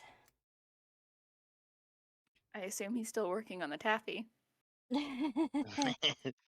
will be for a Hey. while. I'm very snack oriented. In hand's reach, I mean, behind me, I've got all my snacks, but I've got Excuse me. goldfish here. I've got the foamy returned. like gummy bottles. I've got some Welch's fruit snacks, and there's Ooh. Rice Krispie squares. I had the diet of a 12-year-old, but these are all my snacks, bro. I have Rice Krispies, I have Cheesies, I have lemon flavored wafer cookies. Cheeses are like the they're like the Cheetos They're cheese the puffs. puffs. Yeah. The They're puffs. cheese Oh, puffs. They're curved cheese puffs. They're Mhm. cheesies. I technically don't have actual cheesies because cheesies is like an actual Canadian brand of cheesy puff thingy. I have Cheetos, but when you grow up calling things one thing, you call them that one thing. Like how all plaster strips are called Band-Aids, Mhm. or like how all tissues are called Kleenexes, Yes, yes. because both of those are just a brand. Mhm. Trying to think of what other like brands one There's does that for. naproxen. A lot of naproxen stuff is called Advil, Aleve. Acetaminophen is like Tylenol, stuff like that. There's the non-generic name of it as well. Mhm. So always fun, always fun. I hear all those words you just said, and my brain just says, nerd! That's okay. There's a reason I'm playing a book person this time around, to try and feel a little bit smarter. Use that big beautiful brain. Yeah. Mhm. Oh, goodness. Alright, we are back from ad break. So whenever Woo. Boris gets back from snacks, we should be good. Mhm. Our So, snacks. but it's also a good question. Is there anything, just so that I have the queue of things to rectify before the evening? So, Anodia is gonna meet up with Flurry. Is there any business for Jingle, or are you kind of satisfied with the Jingle and ongoings of the Boris are meeting? just basically gonna sit around, finishing off whatever snacks and sandwiches were left. And we'll probably just hang around the stable. Okay. Is there any other Yeah. business for Lena? No, she's just gonna go up to her room and rest some more because she's trying to reset her clock a little bit from the adventure. Yeah, it is one of those awkward, like, it is nighttime right now, and this is when people should be going to sleep, but you just woke up like a couple hours ago, so it's like force yourself to go to bed kind of Yeah. situation. Chicken with her brothers, that's about it. Which shouldn't take too long, so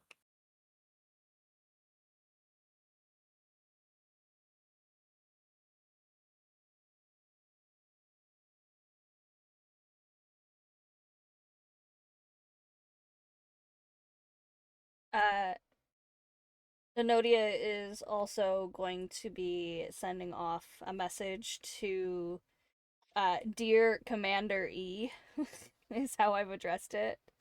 You know, gotta be professional. This might get intercepted. So it says, this is what she's gonna send at the end of the day. But I'll say it now while we're here. So it's gonna say, "Dear Commander E, we will be venturing towards the Tower of Zenopa. Respect as always, Enodia." And then at the end of her name, she signs the Keeper's sigil with the bird. When you sign documents a certain way for so many years, you kind of just get used to it.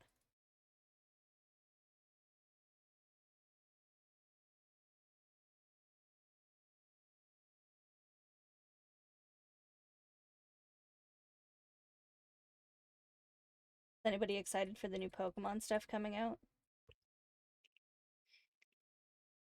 Which one? If I could, There is a new Pokemon booster ETB coming out, and I believe it's the Perfect Order one. Yeah. That one comes out on the 27th. I'm more Yeah. interested in the first partner stuff that's supposed to come out on Friday. Oh, is that what I'm doing? Okay. I have a Pokemon thing tomorrow that's going to be giving me like a sneak peek at some stuff, so That's probably first order. it might be. I have no idea. Honestly, they were like, "Hey, you want to sign up for the thing on the weekend?" I'm like, "I don't know how to play Pokemon." And they're like, "That's okay. You just kind of have to learn by Sunday." And I'm like, "Okay." So, yeah.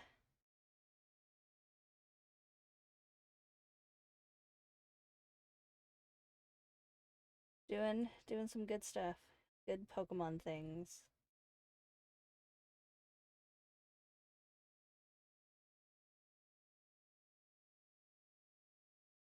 I finally finished one full page of my Pokemon binder thingy. Dick? The first page that I completed just so happened to also be the first page, and it looks so cool. I'm really excited to continue filling it out slowly. heck yeah.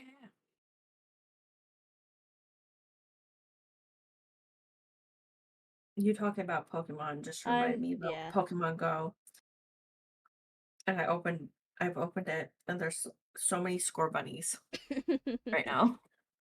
I don't know if it's an event thing, but I need to see if I can find a shiny. Oh, I'm opening digital packs right now. heck yeah. Got some cool ones.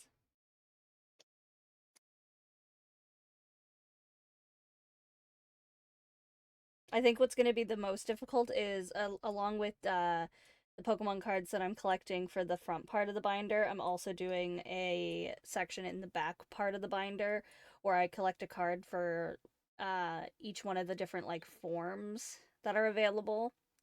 So like I'm collecting one of each of the evolutions in the back, and it's going to look really cool. One of each of the what are they called? The Rotums, if I can find them. I'm gonna collect like the cast forms. I'm gonna see if I can find the different cast forms. Just stuff like that. And then I want to get the main set to have all of the base of the Pokemon.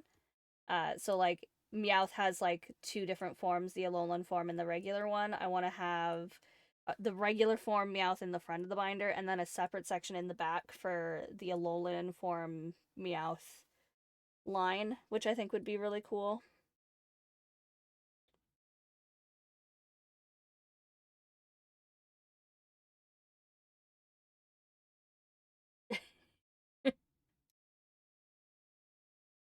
Also, DM Wondrous, there is no music. I hear music. Yes, there is. I hear no music. Music's been going on for a while. Mm. Mm. Time to refresh. No, not that one.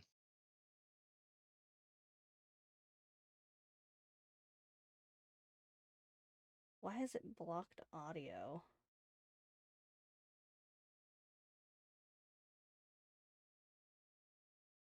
I'll do this one.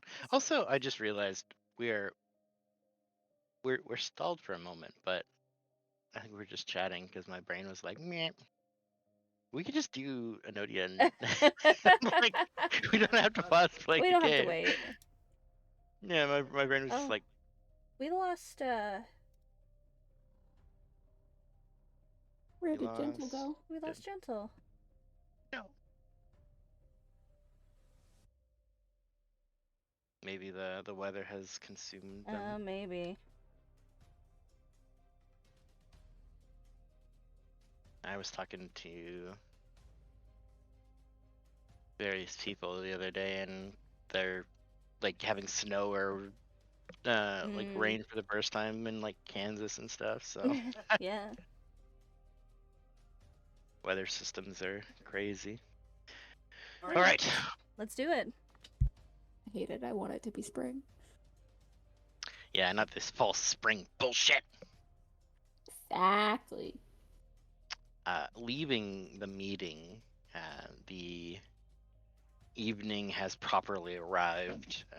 Moon is full in the sky, and little bits of clouds here and there, but nothing that's obscuring the twinkling twilight above, providing enough light to maneuver around.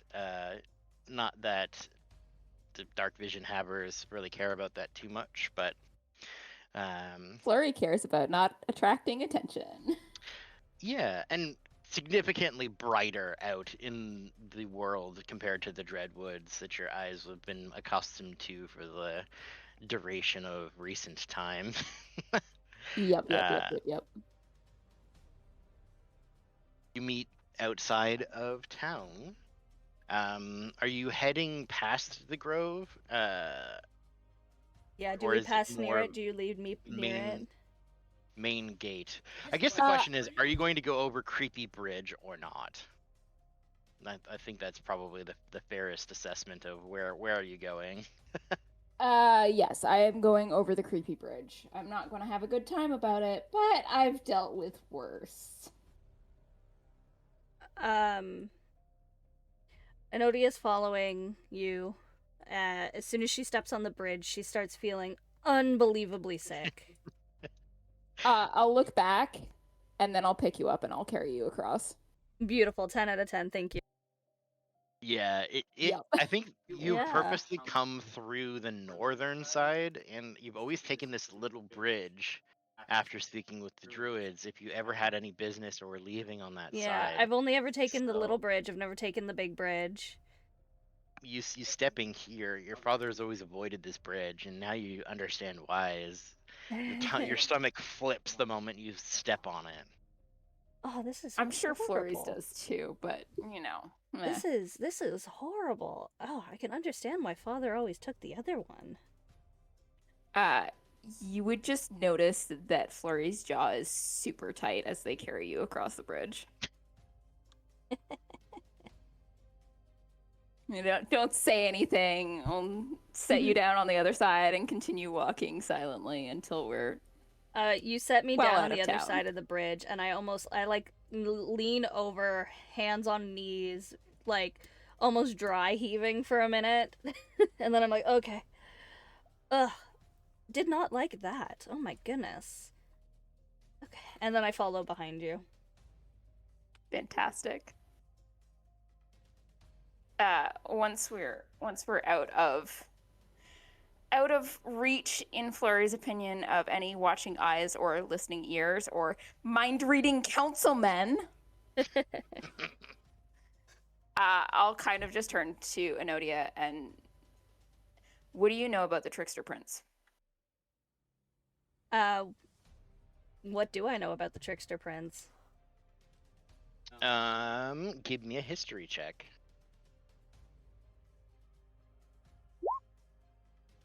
Not much, to be fair. You have a lot of reports on him. I know the he's back. activities. The activities, I think, in the last 3 or 4 years have spiked. He kind of made a grand entrance in the forest, and other than like he has a distinct hatred for humans, and there rarely unscathed does anyone make it away.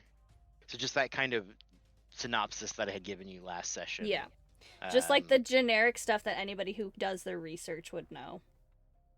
Yeah, you have probably more like in-depth reports and stuff that would involve like delving through the archive to get those reports and information. But that's your surface knowledge stuff I on a mean, 10. not much to be fair.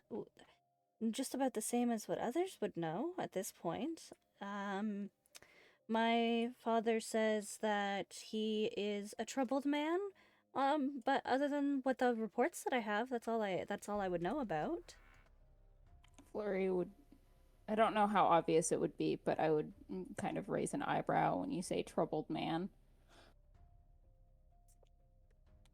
I am like visibly tense. You haven't really seen Flurry be this tense. Other than when we got Ever. sucked into a pocket dimension. No, I'm more tense than that. Oh wow, okay. Like, yeah. It's not a good time. And my follow-up question will be, what do you think about the Trickster Prince?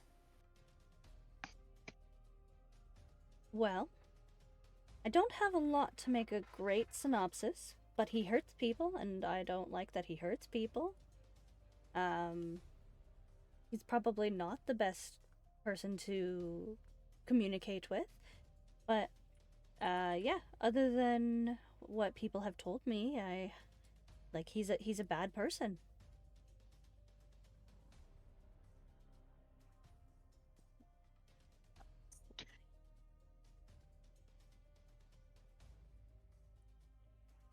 She just And stares at you, blinking. can I assume that you want some sort of explanation for these two very forceful questions? Yeah, but she's not gonna push. She's just gonna stare at you. I will hesitate for a moment and say his first name is Kier. He's Fae, an archfey. He was imprisoned for a very, very long time. That's why there were no reports of him. He got free. But most of all, he is manipulative. If he can, he will. He will drag people into his games. You'll live your Fae. But you won't I'm win not Fae. against him. Yes, you are. You didn't like the bridge. But I'm a gnome. Gnomes aren't Fae. You didn't like the bridge. I just stare back at you, blinking.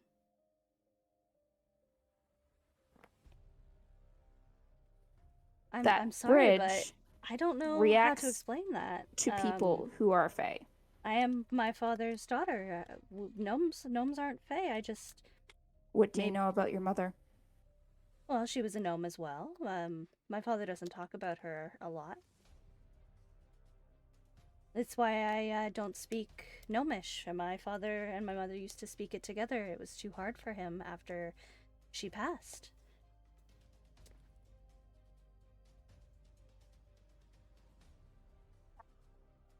Sure are you that your mother was not Fae if your father will not talk about her? Well, I've seen photos and there were reports of her family history and Flurry's just going X'd out.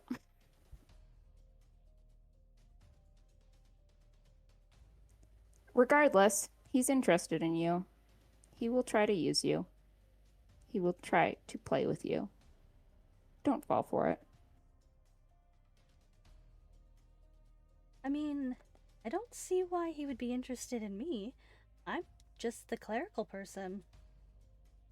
If he was interested in anybody, it should really be my father. I was assuming that's why The last time he was this interested in somebody, he turned out to be related to them. Well, I don't think that we're related, but to be fair, there are a couple of people on my mother's side of the family that are unaccounted for. Some sort of like great, great, great, great, great niece, I believe.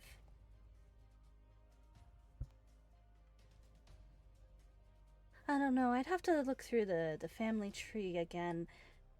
But yeah, as far as I'm aware, there's only a couple people that are missing from my family trees on either end. But I don't believe that we're related.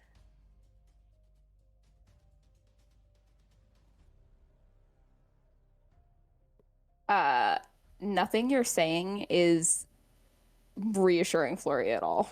Yeah, at this point, she's kind of just muttering to herself, going, I'm definitely not Fae. Father would have told me this. I'm just a gnome. I've never, like, we've always taken the other bridge because Father's insistence, but I suppose it would make sense if we were Fae and it would make us both sick. He never would like to impose anything upon. Like, she's just muttering to herself, going on and on and on, trying to rationalize it, and it's not working.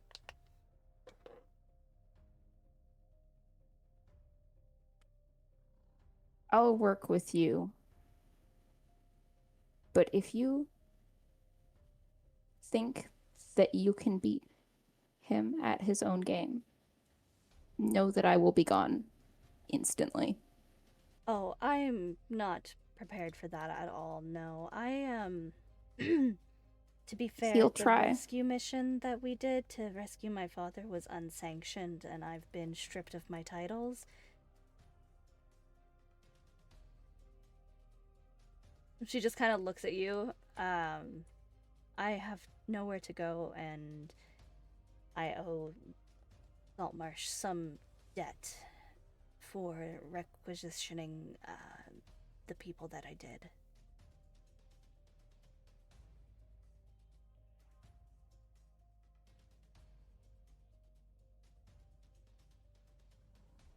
I'll like open my mouth like I'm gonna continue talking, and then I will close it again. I'm just staring at you. Yeah, I've never talked to you this much before in my No. life. I'm trying to figure out what your connection to Kira is. Flurry is super certain that you're Fae of some sort and thinks it's probably through your mother. Because, yeah, you reacted to the bridge.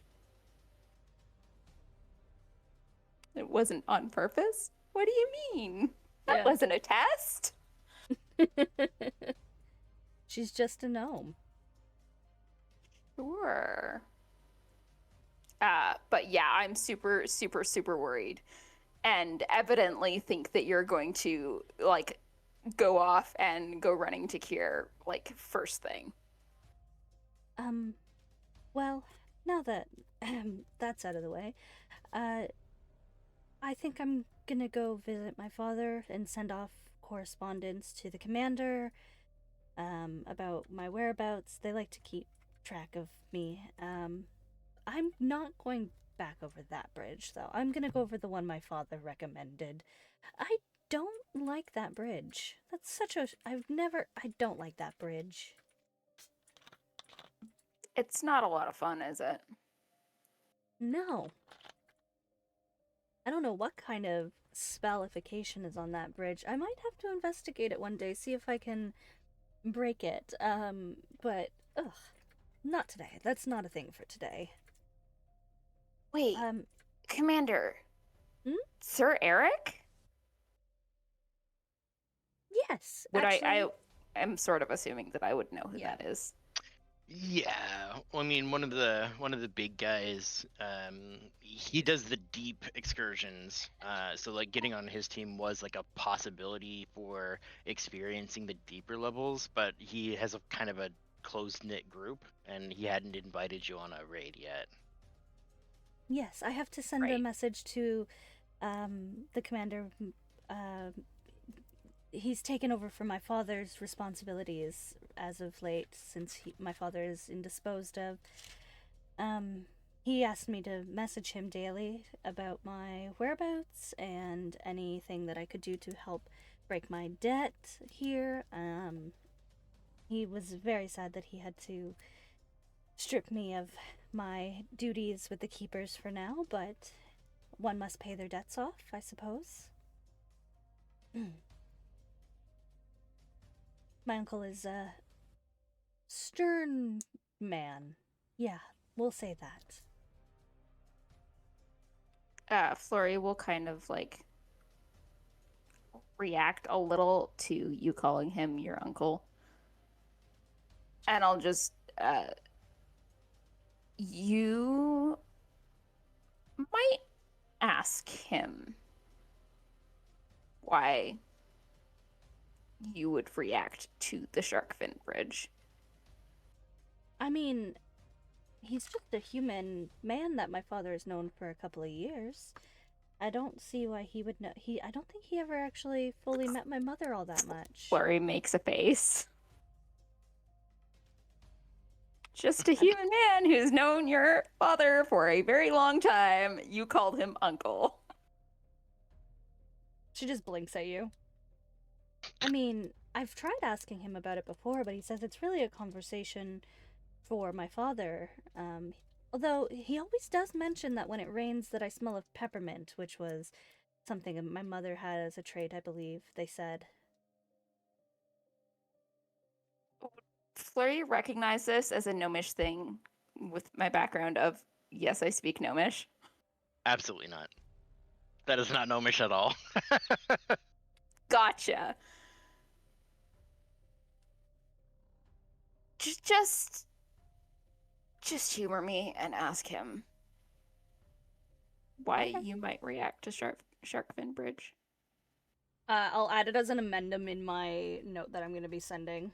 By the way, I was told to ask about the bridge here in town. It's gross. That's all I said. Oh, that's all I'll say. Perfect. Flurry will kind of just stand there. I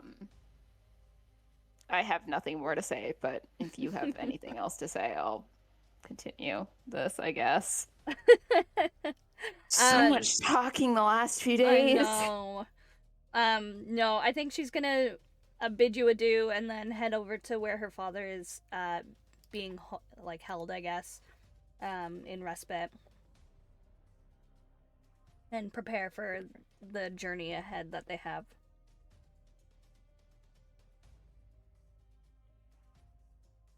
All right. I'll find a tree to spend the night. Not staying in the inn again? No, are you kidding? Where people know where I am? Of course. And Ned can come read my mind while I'm sleeping? What the fuck?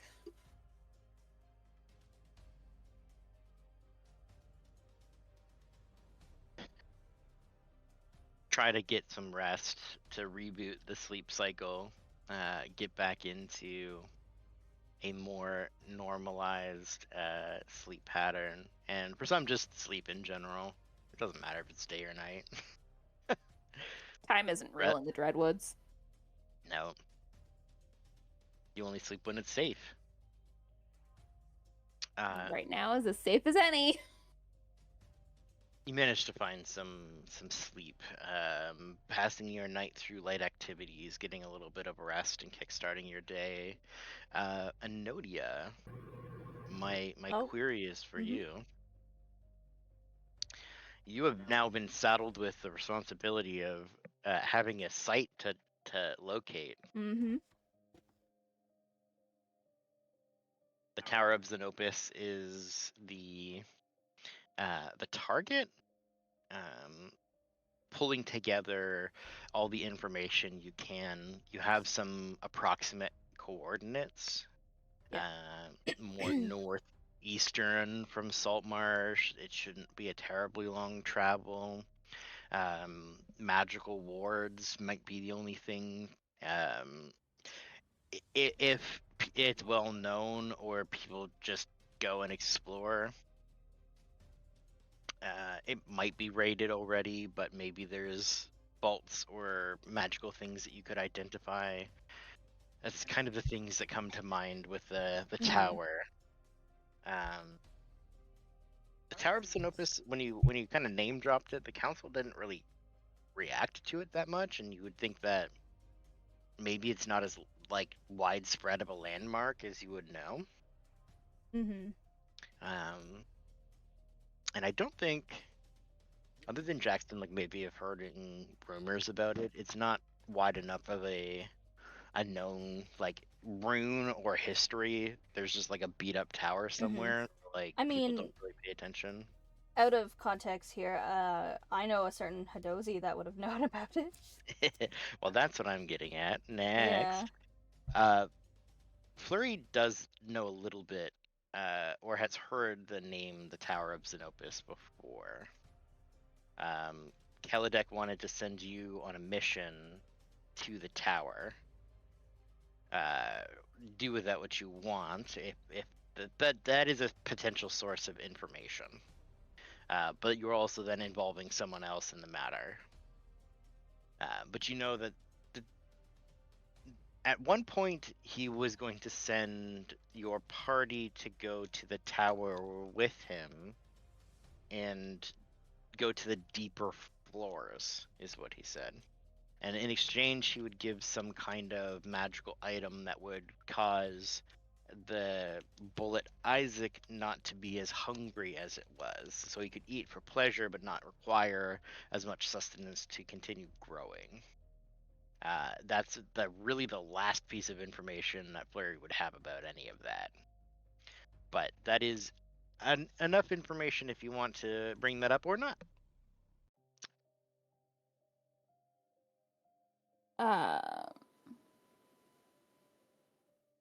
I'm confusing people. Kelidek, not Kordak. Kordak? Correct. Kelidek, the owl man in the Ooh. tower.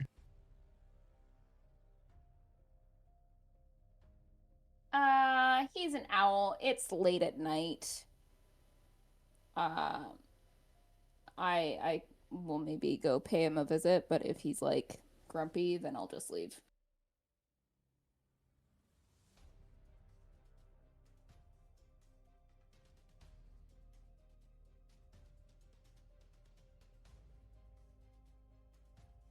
Pay Kelidek a visit. I haven't seen.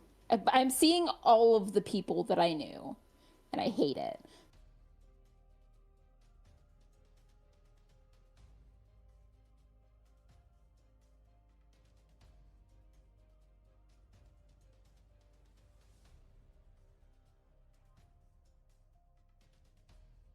It's probably it's a nice part of town. Kelidek's tower on the far side.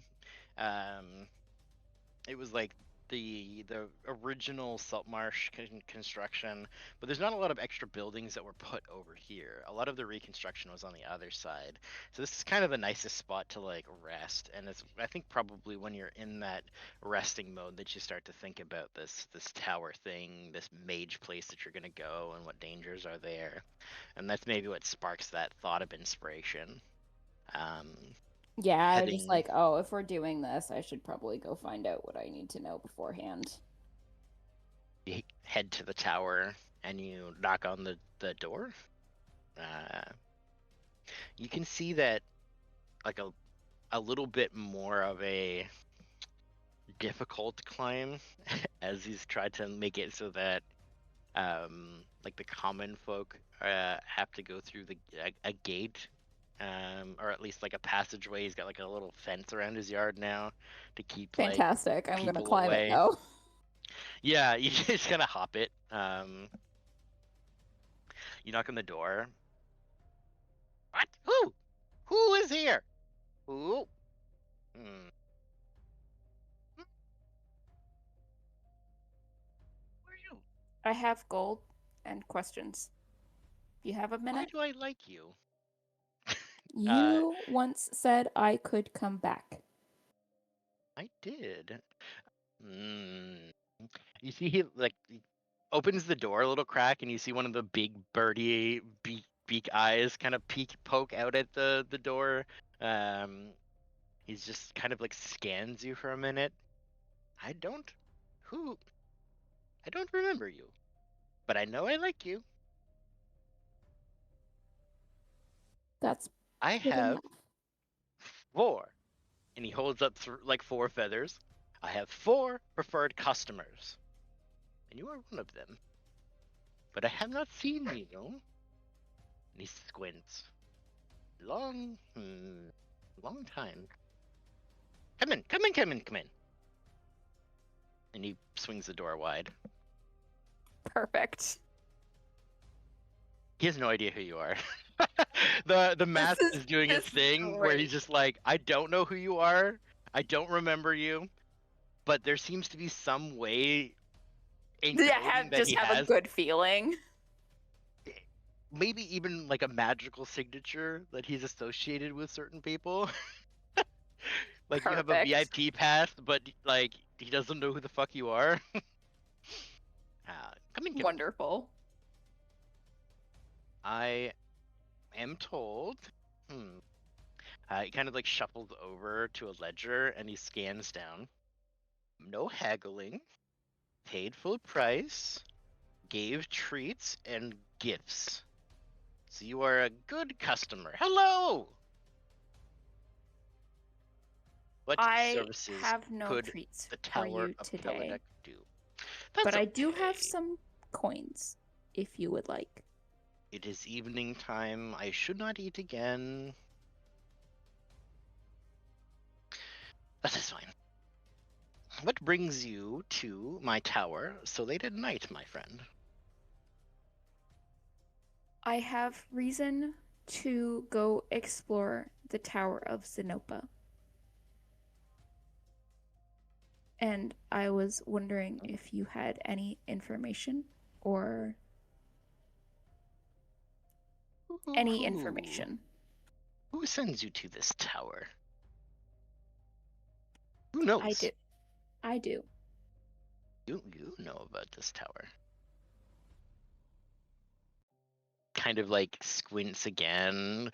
You see a little bird hop as he kind of ruffles his feathers over to another ledger, pulling it off the shelf and scanning through.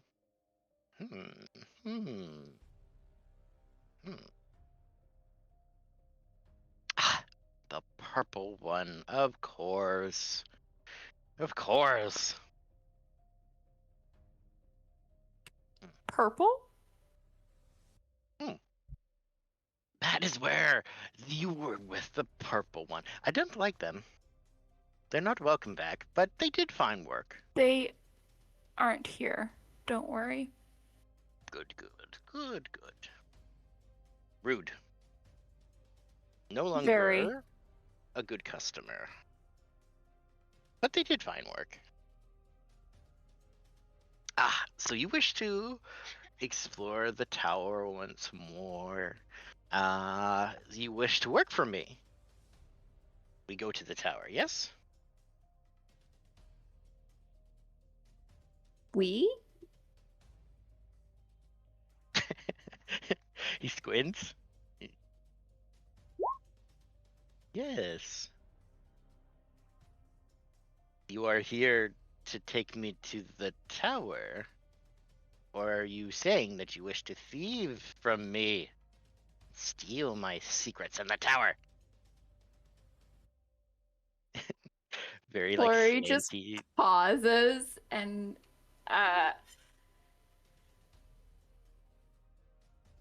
kind of like goes, your tower.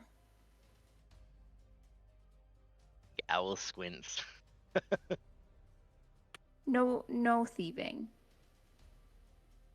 I did not realize that you wanted to go to the Tower of Zenopa.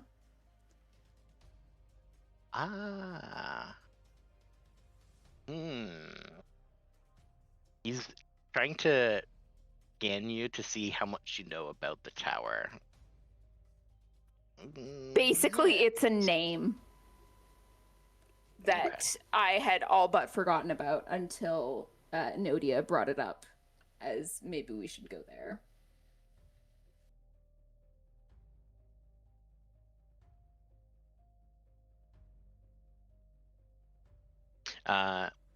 He relaxes a little bit.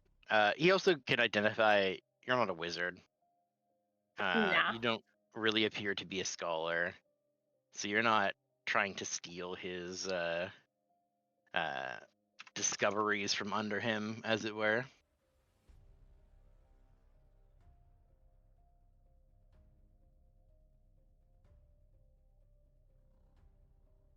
No, not at all. Not trying to steal from him. Just being sent on a mission and would like to not die.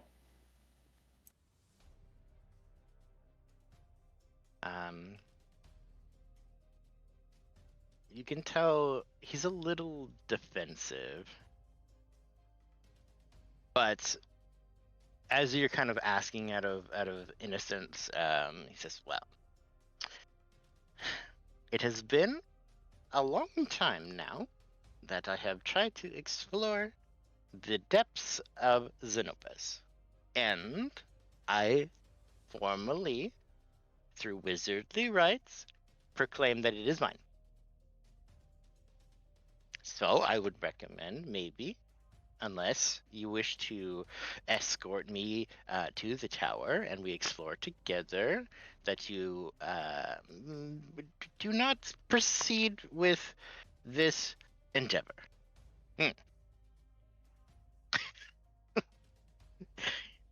Basically, this is my sandcastle. Don't touch my sandcastle. That's the kind of vibes you're getting.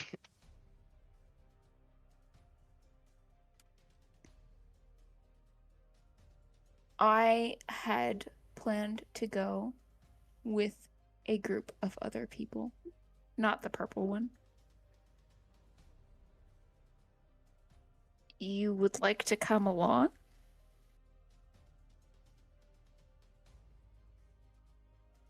So there are others interested in the tower now.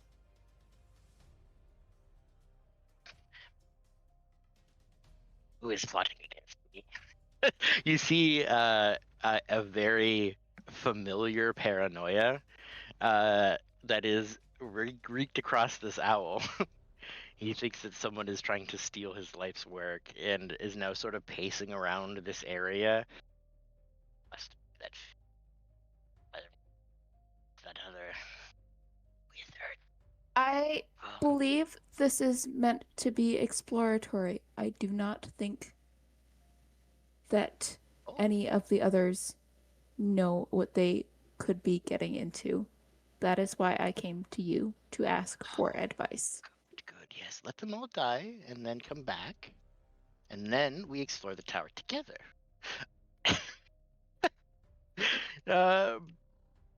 A very deranged take on the situation, but Flurry will just nod. Understood. Is Ego. there a way that I can make sure that I don't die along with the others? Yes. Okay. You, haha, bargain. Yes. You see he scuttles around a little bit. The last time, like, he was paranoid before, but he almost seems a little more unhinged since the last time that you had spoken to him. He was like, He matches my crazy a bit better. yeah. Maybe it's just the topic. He's always been a little closed off and a little like cuckoo. Like he doesn't go to events and stuff, and people think that he's spying on people and like watching them, and like he has this whole system where he doesn't like let other people do business or come into his tower or anything. So he's a little like more closed off than many other wizards are. Probably why Igor was brought in to like sell magical wares to the public, rather than the crazy bird man. But Fantastic. I'm going to do all of my dealing with Kelidek. particularly like with the tower itself, it seems to be something he's very protective over. He goes, well, I'm sure they'll never find it. So, as long as you keep your eyes to yourself, they'll just be dissuaded, and then nothing needs to come to violence. If you go into the tower, you'll hear my voice, and I will say, "Be gone, travelers." I don't remember what I made it say, but it will sound very imposing and intimidating. Don't not be worried. This is but an illusion. And it will blast many lightning bolts at them and fry them to bits. and no one will ever get into the tower. But here, wear this, wear this, wear this, wear this. And you see he hands you kind of a brooch, but has some like owl feather down in it. You can see a little bit of that same barn owl brown ruffles. So it's like something that has been decorated with his own feathers. And it's kind of got a little bit of not necessarily emerald, but it's got a green stone, kind of a quartz of some kind. Wear this here, right here on your lapel, and it will be fine. The lightning bolts will weave around you and just strike down your companions. Understand. Thank you. I will pull out like a handful of gold coins. Flurry doesn't count that shit. Good, yes. Okay. Business dealings. You are invested in our ventures. I appreciate this. If maybe they can spring some more traps down below, maybe it would be fine. But if they all perish, you come back. You tell me that they're gone, and that the deceivers are no more, and then we will go together. Of course. Yes. Of course, yes. Flurry thinking about being alone in the Dreadwoods after having all their companions slaughtered. Pretty sure they wouldn't make it back in that case either, but you know. Yes. Of course. Or them lost. Get them lost. Keep them away from here. And you see he's got like he's got a little map that's on the desk, and he kind of points this area. Keep them away from there. If they get lost and discouraged, that's fine too. We don't need to kill everyone who's an adversary of ours. Just make them disheartened and find some other tower, some other place. I'll note that that's not hard to do in the Dreadwoods.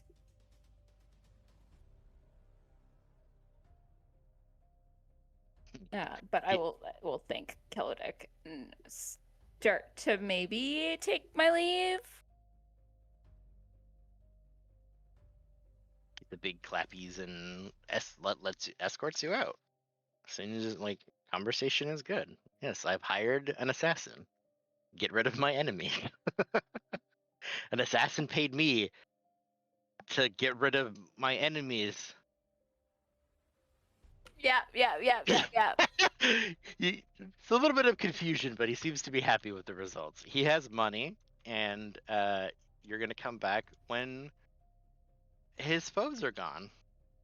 Exactly. Yeah. Once I leave the tower, I will sigh heavily, and then I'll make my way over to Igor's.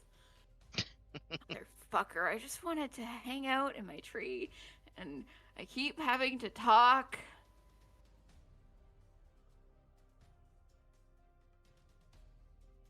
But now I need to learn as much as I can about this brooch.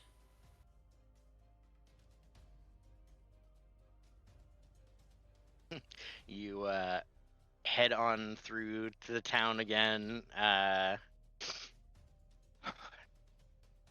Take a deep breath.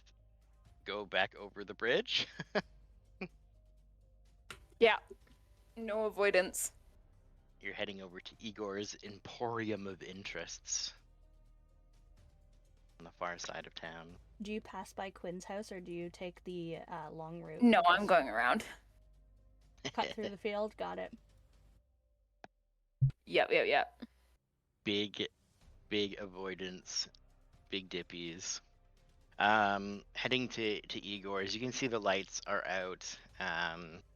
But as you approach, if you make yourself known, knocking or what have you, Igor will come and meet you. I will knock, but only gently, because I really don't actually want to deal with this tonight. Knock, knock. You can see a soft sort of globe of light starts to drift out from the back room. in striped pajamas with a little hat flopped over. Igor will walk out. Hello, my friend. Oh, my friend. Hello, my friend. It is the middle of the night. He shuffles to the counter and grabs keys to open the door. Aware it is of the evening times, yes. Jingle's not there. I was gonna say Jingle and Boris, fantastic. I'll hold up the brooch and show it to him. Bring me trinkets. You bring trinkets and confection, my friend. Yes, this is good reason to wake up at night. You can see he grabs a little leather case and rolls it out. Immediately starts with like a jewel eyeglass that he puts up to his eye and starts looking at the stone. What have you brought me? A brooch. Very nice one, yes.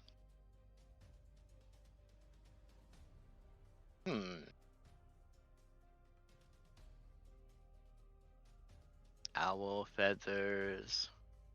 A jadeite of some sort. Very nice. I appraise at 5 gold pieces. And he slides the brooch back towards you. Wonderful. I will nod and take it back, and then I will leave. Goodbye. He's a very silent fellow. Just locks the door behind you. What that would tell you is it is in fact not magical. Yeah, that's what I figured. He thought it was some kind of like a costume or jewelry piece. Okay. And So think I'm that definitely would- getting zapped with lightning too.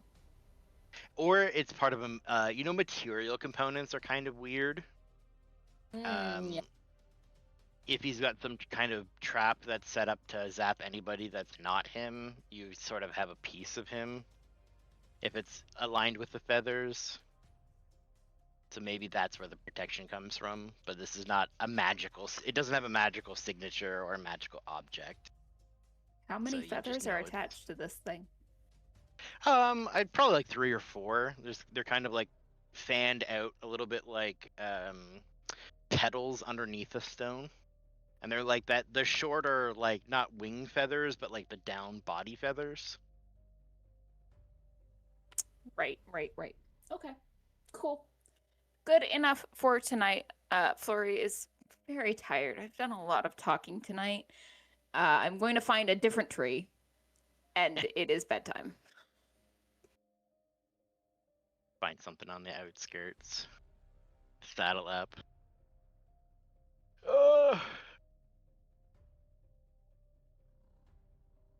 Sleep time comes again.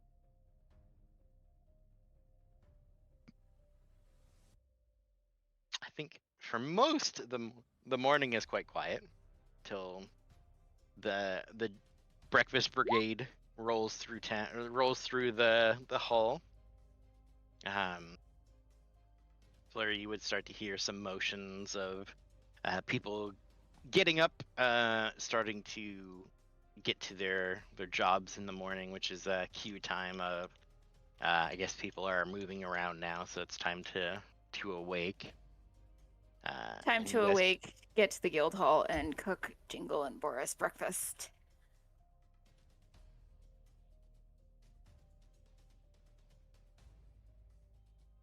Sounds good to me. Sounds good to me. I like food. Same deal as yesterday.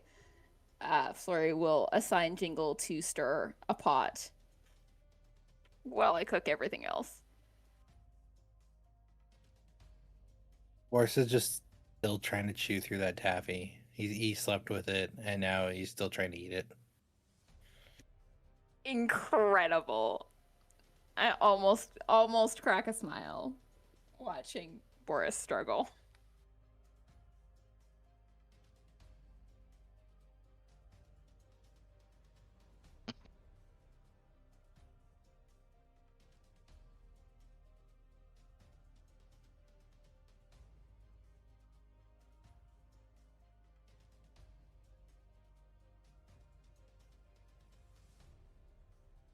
guys gather up. Anudia, you tend to your father in the Mm. evening, wake up in the morning.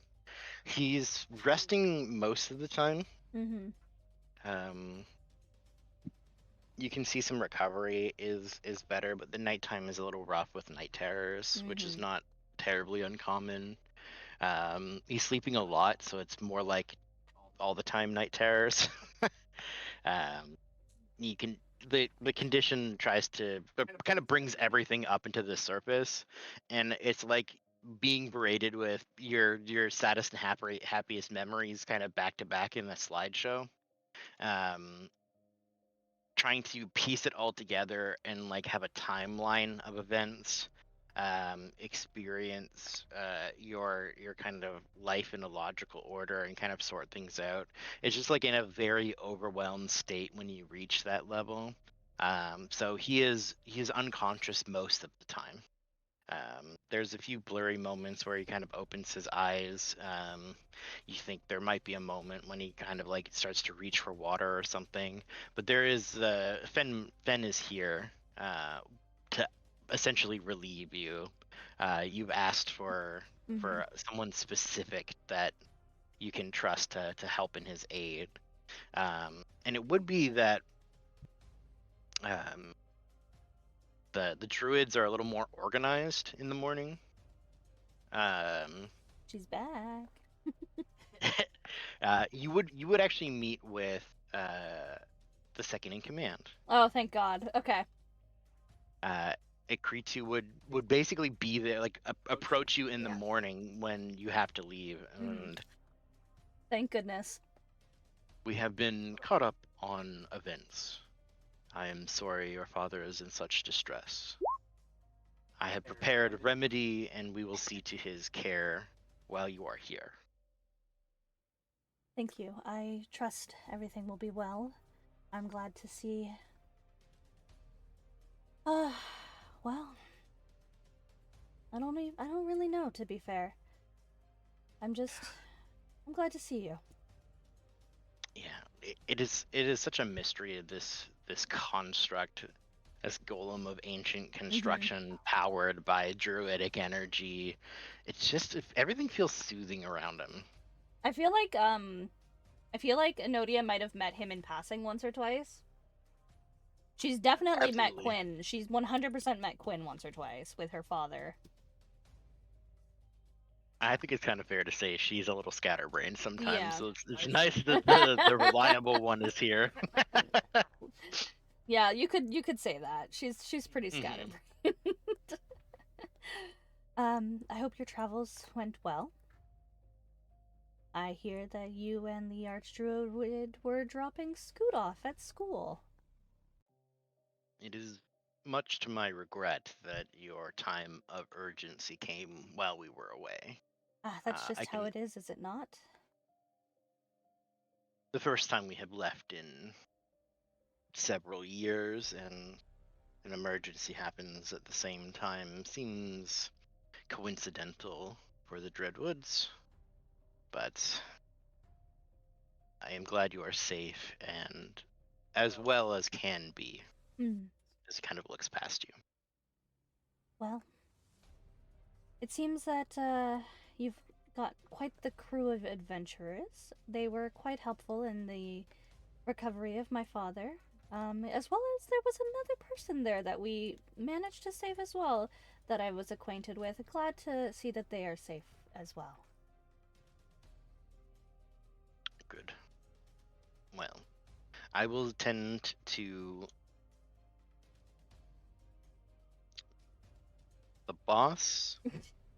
I struggle to understand what his title is, but You can call him Carlin. I'm sure that would be more than fine with him. seems to like have confliction on his face for a moment, where he's like, titles are important.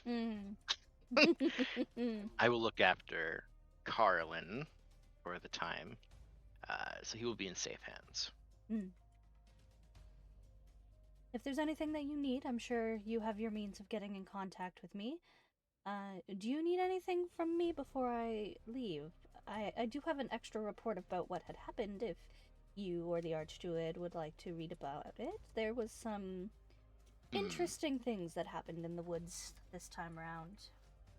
Yes, particularly if there are of interest or movings in the woods. This would be good. I'll pass this information along. Other than if your father has allergies to bees or other medicinal herbs, this would be good to know ahead of time. She realizes at this moment that she has no idea if he has any allergies.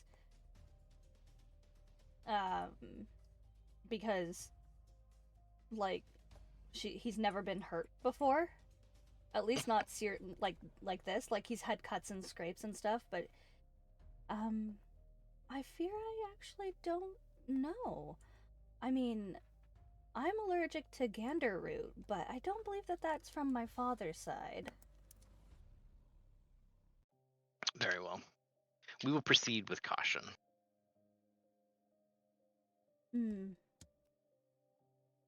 He's never been hurt like this before since, well, in my 30, how old am I again? She starts muttering to herself, trying to count on her fingers how old she is. 29. 29, she's 29.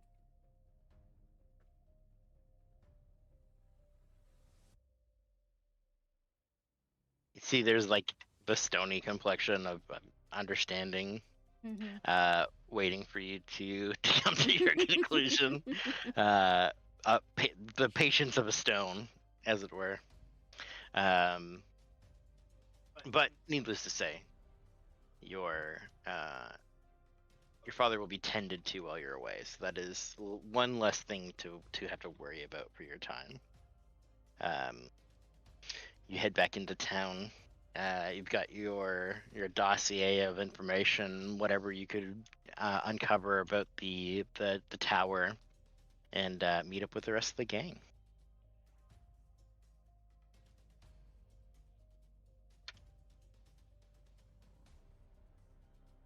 Breakfast is made. Flurry cooks it up for Jingle and Boris, who help? ? We help. I stirred a lot. I watched very carefully. Hey, that's probably better than making more of a mess, but it doesn't matter. You have maid services, so it's fine. Make all the mess you want.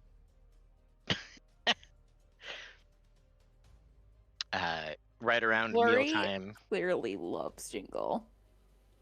Like, I'm not talking to them a whole lot, but this one I like. Like a reflection of simpler times. Food. Yum.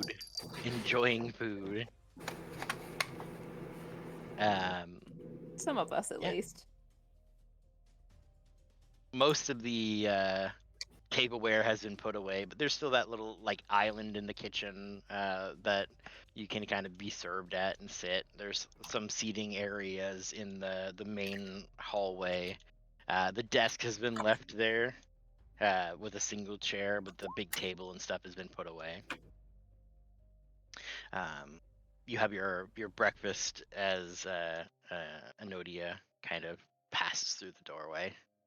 And you can hear the sound of like community coming from the kitchen, and the rest of the house is pretty quiet. Big space for few people.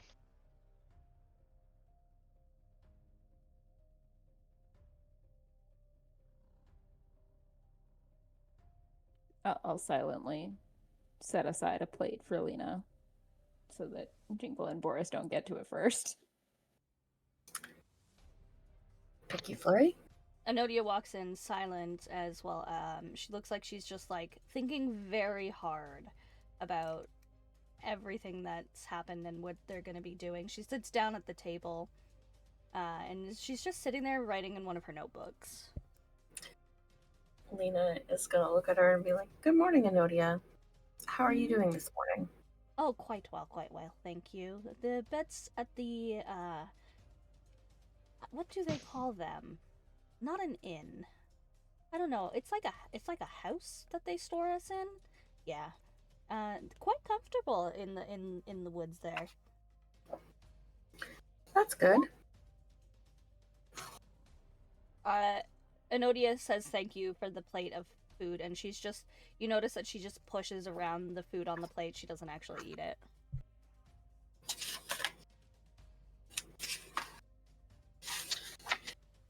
Noted. I mean, Flurry's not even serving a plate for themselves, so, you know. Oh, if you are hungry, you can have this. I'm quite full, thank you.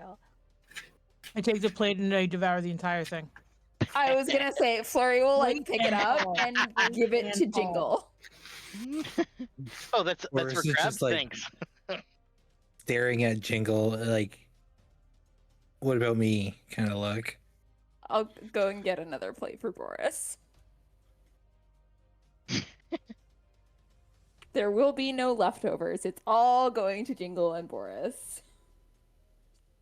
There's Happy such a thing called trots. leftovers.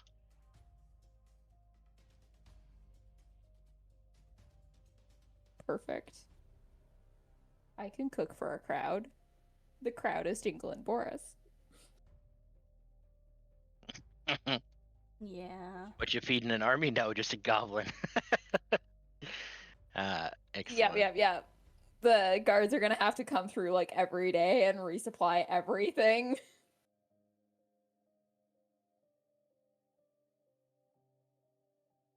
Yeah, it's definitely like they've been on rations and now ration no more.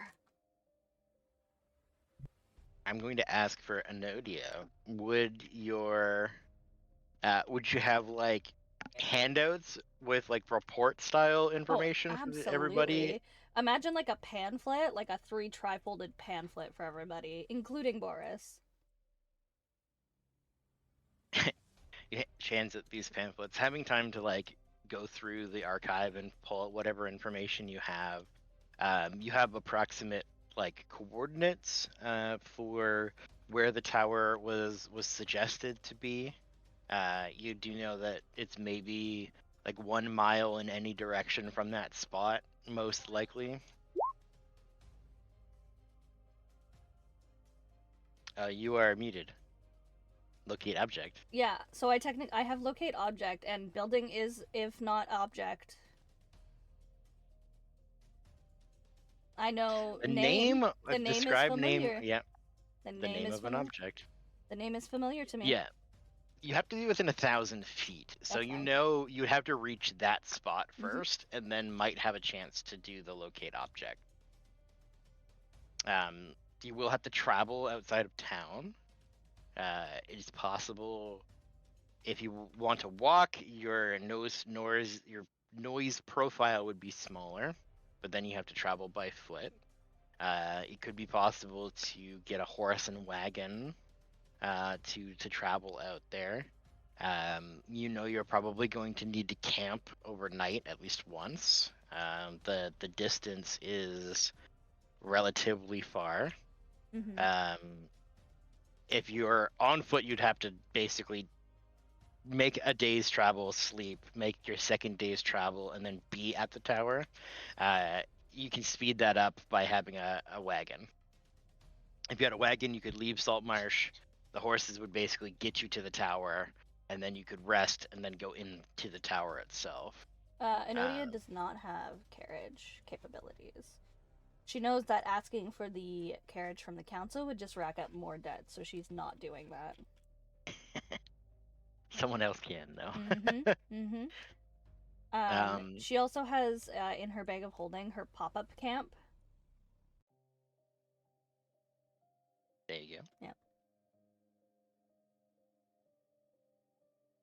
Ready to provide that information. But essentially what's known, Xenopus, the wizard of the tower, was a researcher of ancient arcane technology. It is rumored that Xenopus found credible information about the Netherese. Netheril was a magocracy that in sort of like, think about dinosaur times from now. It's similar vibes to that in magic. This would have been a period of time where the gods still roamed the earth in physical form. And this magocracy took mountains and cities and flew them into the sky. They thought themselves so powerful that they defied the gods and actually did battle with them. Which is also rumored why the gods don't tread on the earth anymore, because they were forced out from the Netherese.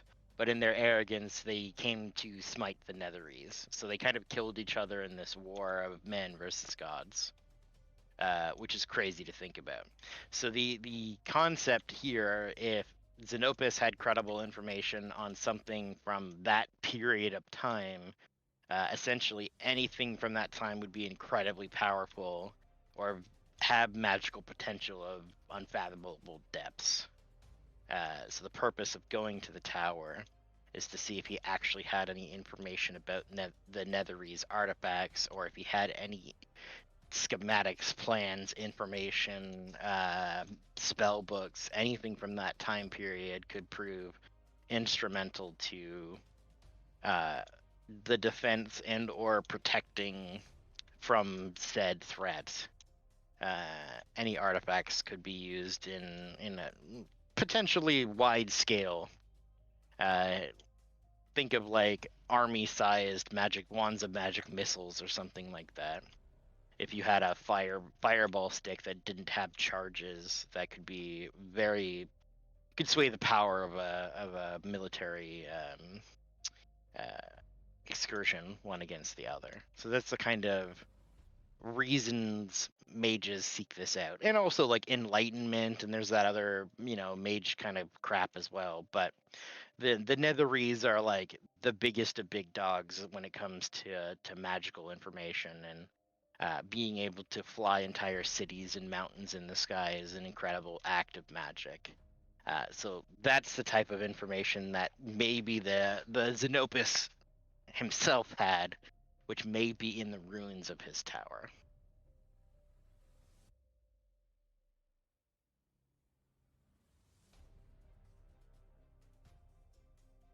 Does everybody have everything that they needed?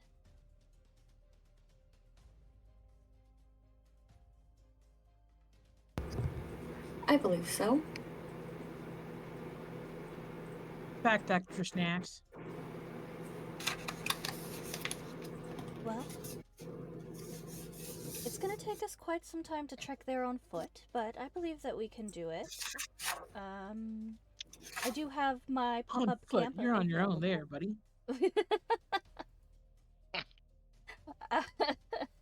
I do have my pop-up camp available. It does come with one extra tent, so there's that. But there's also, like, it has the campfire and the cooking materials, so rations will be able to be cooked properly while we are out in the world.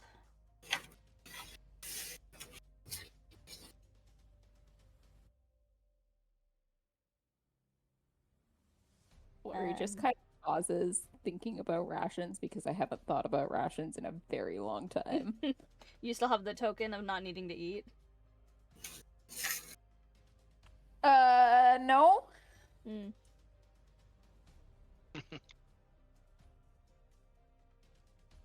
No.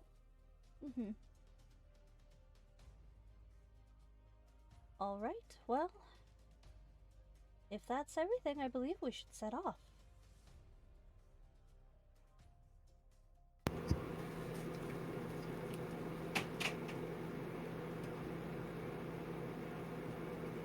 All right. Gather your adventuring equipment. Begin to head out on the road. I am going to ask, what bridge are you guys taking? The not It's my icky sicky favorite Saltmarsh bridge. question. It's my Enodia, favorite Saltmarsh question. Enodia very much insists on taking the other bridge. Flurry will split off from the group and meet you outside the town then, because I'm not going near the Druid Grove.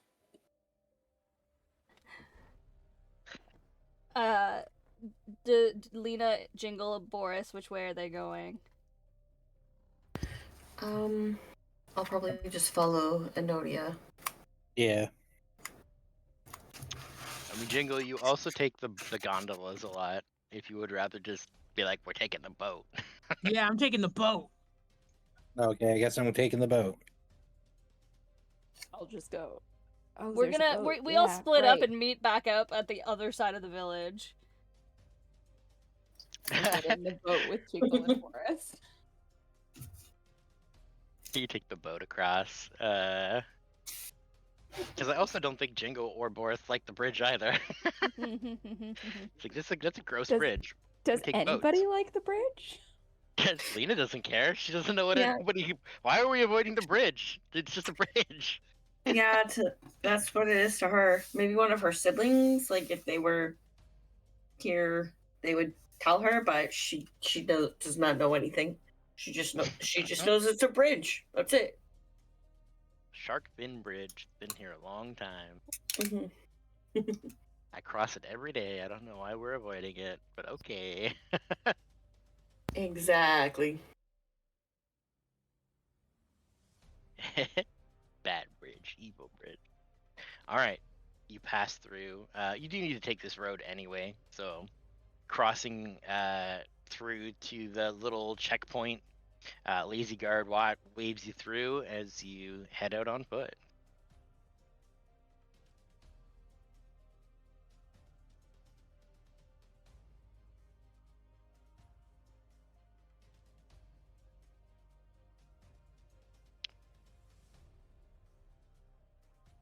This one. No, not this one. Let's do that one. There we go. That's a marching tunes.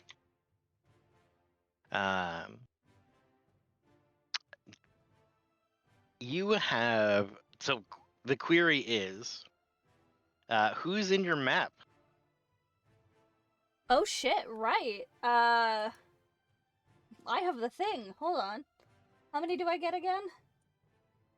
5 total. So there's somebody that you have to exclude from the map. Jingle and Boris are usually hand in hand, so they get one map and then everybody else gets a map. Does Probably that the work? one- I don't think I can be a person in your map unless I give approval, which I'm not doing. Let me find the thing. Because I don't think it needs. This is my first time using it consciously. Map.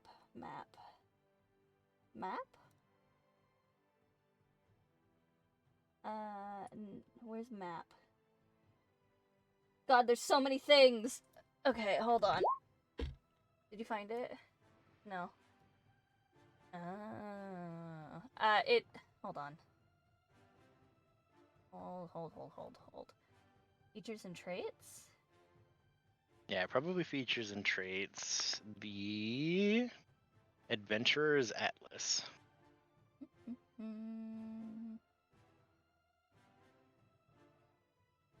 There it is. Okay. Whenever you here, I'm just gonna post it. Whenever you finish a long rest while holding cartographer's tools, you can use that tool to create a set of magical maps by touching at least 2 creatures, one of whom can be yourself, up to a maximum equal to my thing, so I get 1 for each of us except Boris and Jingle are simultaneously 1 person. Each target receives a magical map, which constantly updates to show the relative position of all map holders, but is illegible to all others. The map lasts until I die or until I use the feature again, at which point any existing maps created by this feature immediately vanish. While carrying the map, the targets gains the following benefits. They get awareness, so the target adds a 1d4 to its initiative rolls. Positioning. The target knows the location of all other map holders that are on the same plane of existence as itself. When casting a spell or creating another effect that requires being able to see, the effects target the map holder can target another map holder regardless of sight or cover, so long as the other map holder is still within the effect's range.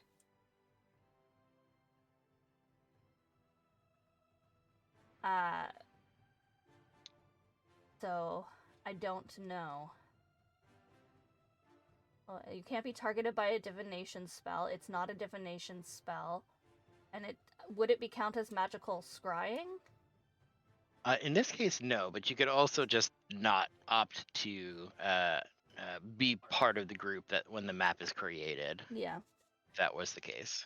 But it doesn't restrict that if you want it to happen, but it's still a permissions thing. Mm-hmm. Yeah, because it gives benefits to you you guys as well as us. Yeah. So it gives you an initiative for your rolls, like one extra D4, as well as you know the location of all other map holders, which is really good for spell casting because like if you need to be able to see somebody or touch somebody, you don't have to. Yeah, I would hesitate, but probably allow it to happen. Do you want to be air tagged? Yeah, basically, and not really, but fine. I guess this is what we're doing. Yeah, it allows me to do my my mending stuff without you guys being near me. Yeah, it's mostly you don't need line of sight and Yeah. stuff either. So if you're behind a wall or something, I can still cast magic on you. Yeah. But it is nice because it is for your eyes only. So trying to show Boris the map if he's the one that is excluded, it doesn't. It's just gobbledygook. But you guys can see where each other are at. Fantastic. And Lena gets one friendo to be part of your plans with. I do think that your feature that allows somebody else to attack as Yeah. part of a reaction it might be best on Jackson because he gets sneak attack only once on his turn. But if you make him attack on your turn as a reaction, he gets sneak attack again. So like Yeah. DPS wise, that's kind of cracked, but it is. I was thinking I was gonna go with Jackson because like she may not particularly really like him, but she knows that like he's a good fighter. So in combat situations, he's probably the best for her to go with to make plans with. Well, it does seem like you guys are the ranged fighter. Yeah, so I think I'm gonna make him be my planned duo. Okay. The other question that I have is who is leading the way? Well, I mean, I'm probably the one that knows the direction we're going, so it would probably be me. Okay, give me survival. Oh, okay. Before I do that, I have the mapping magic thing. Is that the maps that I've created? Is this thing here? You cast Fairy Fire with expending spell slots, outlining creatures, portal jump on your turn. Yeah, so that's just the other two features that you have. Okay. All right, and But then, you do have cartographer's proficiency, so like you know how to read maps, and presumably you would have a map of the area in Gutenberg. So yeah, it's hard to get lost. Yeah. Okay, and then you said a survival check? Yep. I guess you could also argue cartographer's tools, but it would still be wisdom. So if you're proficient anyways, so the number would be the same. But if you wanted to use cartographer's map reading instead of survival, lore wise, you could do that too. Sure. 17. Yeah. It seems like the map is not terribly old or out of date. The road is a little more weathered and used from what you can tell. It's a little wider, as it seems like it used to be they added a one fun lane house over there, kind of thing, and I like Yeah, sketch yeah. it onto the map. There's cows. Oh my goodness, there's an extra path off this way now, and you just see me dawdling things on the map as I'm walking. It's one of those like it used to be a one-way road, and now it has 2 lanes. You're like, oh, how nice, bougie. But traveling up the road, these are not particularly dangerous roads. And you do see there's one sort of checkpoint. A couple of guards on horses that are wearing the Salt Marsh colors. that are kind of patrolling a little bit. It is the most like small town has one cop car kind of vibe to it. And this is the two guards that are like, I know how to ride a horse, so they're out here. That's the only reason they're out here. You hear them sort of talking about like what they had for breakfast and like, God, I wish it's gonna be lunch soon. And then you guys roll up and they start to like look a little more presentable. And then as soon as you're kind of like out of eyesight, it's just like, that was weird. Shut up, man. I was jingling boards. You don't want to fuck with that. Passing on further. Your travels are safe this close to Saltmarsh, like a 1 day out. The way that you travel in this direction towards the Tower of Xenopus, it is more northward. There's a small like river bank that you need to pass in order to go there, but you're definitely like you're not traveling towards the Dreadwoods. You're actually traveling more away from it, away from the boundaries that are there. You're actually heading like closer to where the lizard folk are, but it's like leagues and leagues farther away. That was a few days by boat. This is just a walk and cross a river, essentially. And I think on your first day of travel, you would make it to the river's edge. There's semblances of a bridge, but a bridge hasn't been built here. You can see like there was a project at one point to maybe make one, but it has mostly been left to ruin and rot. But this is a fine enough checkpoint where you can see kind of off the road where travelers might camp. And you set up your pop-up tent. Pop-up camp. Camp. Yeah. Yeah, so it's a pop-up camp that exists. It has the two tents. One is definitely like it was supposed to be like her father's tent, but there's nothing in it other than like a couple of like a small bed kind of thing, and then it has like a pre-set campfire like with the rocks around it, and like everything is set up. There's no wood or anything in it, just like the ability to create like that kind of fire pit is there. Pre-sanctioned from my pop-up tent kit. Well, this seems as good of a spot as any to set up for the night. Whoever would like to borrow that tent, and I gesture over to the one that's definitely not mine.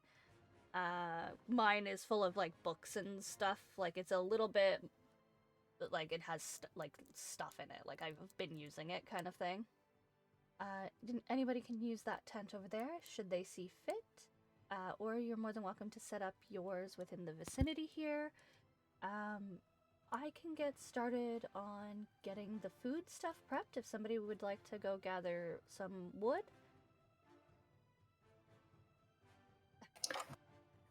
Flurry will vanish to go find some wood. Don't put the turn order up. No, I know what you're doing. It's campfire It's stories campfire time. stories time. Oh, no. Everybody roll a d20 for me. So Druk likes to do this thing when we have downtime together, where he puts us in initiative order, and we have to talk to the person that's on the other part of the initiative order. You to ask us. a single question. All you gotta do, don't roll initiative. It was the easiest thing. It's rolling a d20, is it not? Your butt. Well, just take away the advantage. I rolled an 18. You rolled a 3. I rolled an 8. Oh, the advantage. I rolled an 18. Yeah, so the idea is basically we're just gonna ploppy plop you down. There you go. So sometime through the rest, through whatever is happening, Lena is going to find Jingle for a moment and just we're looking for a question. What is something that Lena might ask Jingles for this time? It can be anything as simple as why do you like fish and eggs, to like, why did you murder that man? Or why are you adventuring? It doesn't have to be super deep. It can be as much as you want, but we're just a little RP session. Yeah, Boris, this is hilarious. I don't know, but that's for Lemon to figure out, not We'll me. figure it out. You know, he wanted to make this character. He's got to live with his decisions. Fucker. Jingle's gotta Lena's gonna. translate. Oh, now I have to think of a question. Yeah. Putting me on the spot here. Especially because we're all Lena. used to it, except for you and Smooth. He's Yeah. not here. Yeah, and Smooth got out of it by not being able to be here today. Tisk tisk. Lena's a kind of Be serious like- person, so she's gonna go over to Jingle and be like, "So, how did you and Boris exactly meet? I don't know much about you, and I would like to change that Oh, if me you and don't mind Boris? telling." Me and Boris go Yeah. way back. Way back. I was Boris's first friend, and Boris was my second friend. We go way back. Interesting. You know, I was there when Boris was born. It's true. It's Oh. true. I was there when Boris was born. And Boris the second, Boris's father, oh, he was my first friend. And that's how Boris and I met. I met Boris when Boris was born. That's actually very sweet. Not really. It was really gross. He came out and he was covered in blood and guts and stuff.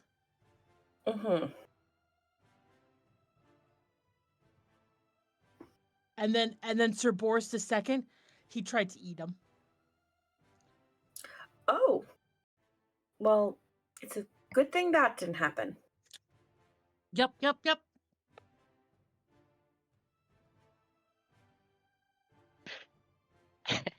I love it. Jingle Lena gets is- flurry. Oh, that's easy. I'm gonna sidle up to Flurry and be like, "Oh, listen. Why do you cook so good? It tastes so good all the time, and way better than some other people we know." Would Lena hear that? Yeah. She's just gonna sit there very quietly, but be a little annoyed once again. Hee. Well, I had a very, very good teacher to teach me how to cook.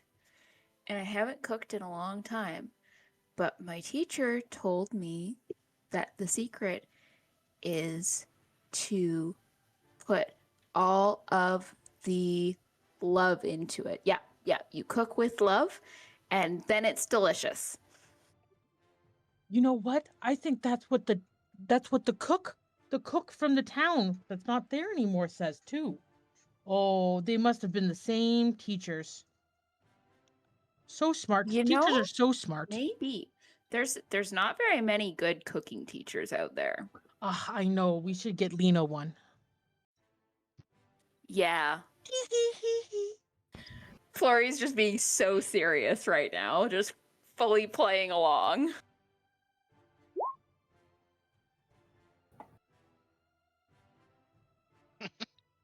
And he's just gonna sit there and mumble very, very quietly. Oh, when I could feed my brothers, this is just fantastic. Yeah, that's because your No, brothers she's- know how to cook. And then Jingle's gonna jingle the fuck away.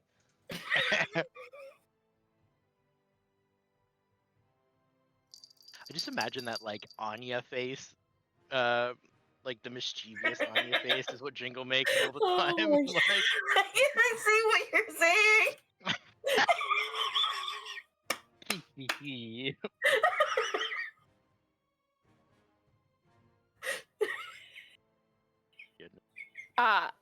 Flurry, you get Boris.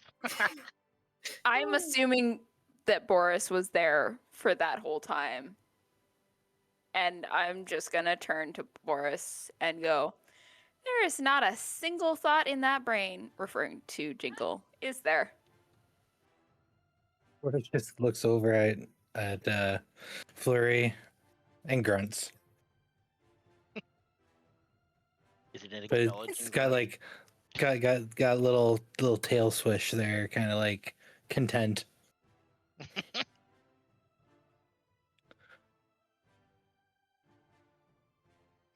You Amazing. speak the language, don't you? Boris just blankly looks at Flurry. Understood.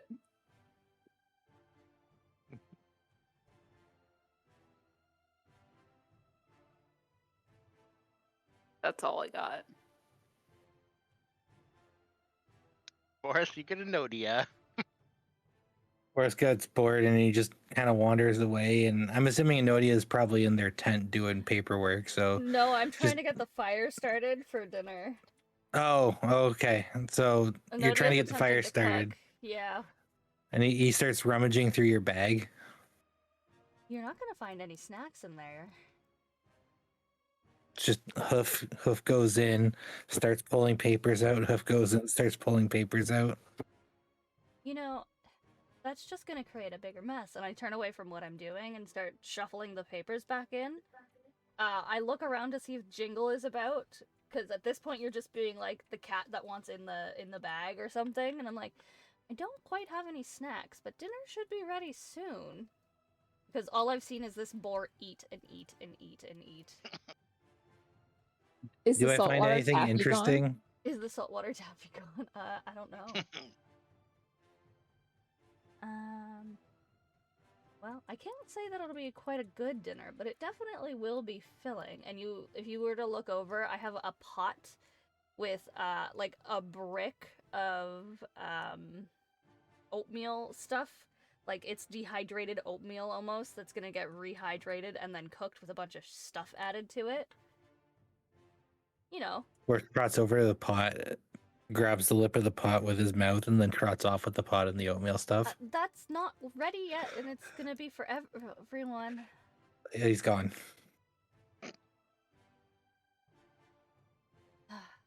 I'm gonna begrudgingly go over to Lena, and I'm gonna be like, he took the dinner.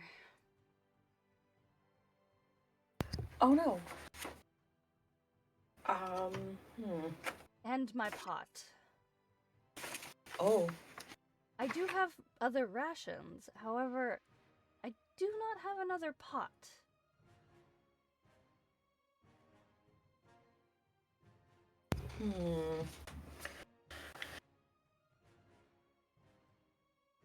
I'm just gonna look in her inventory. I don't think I have a pot. But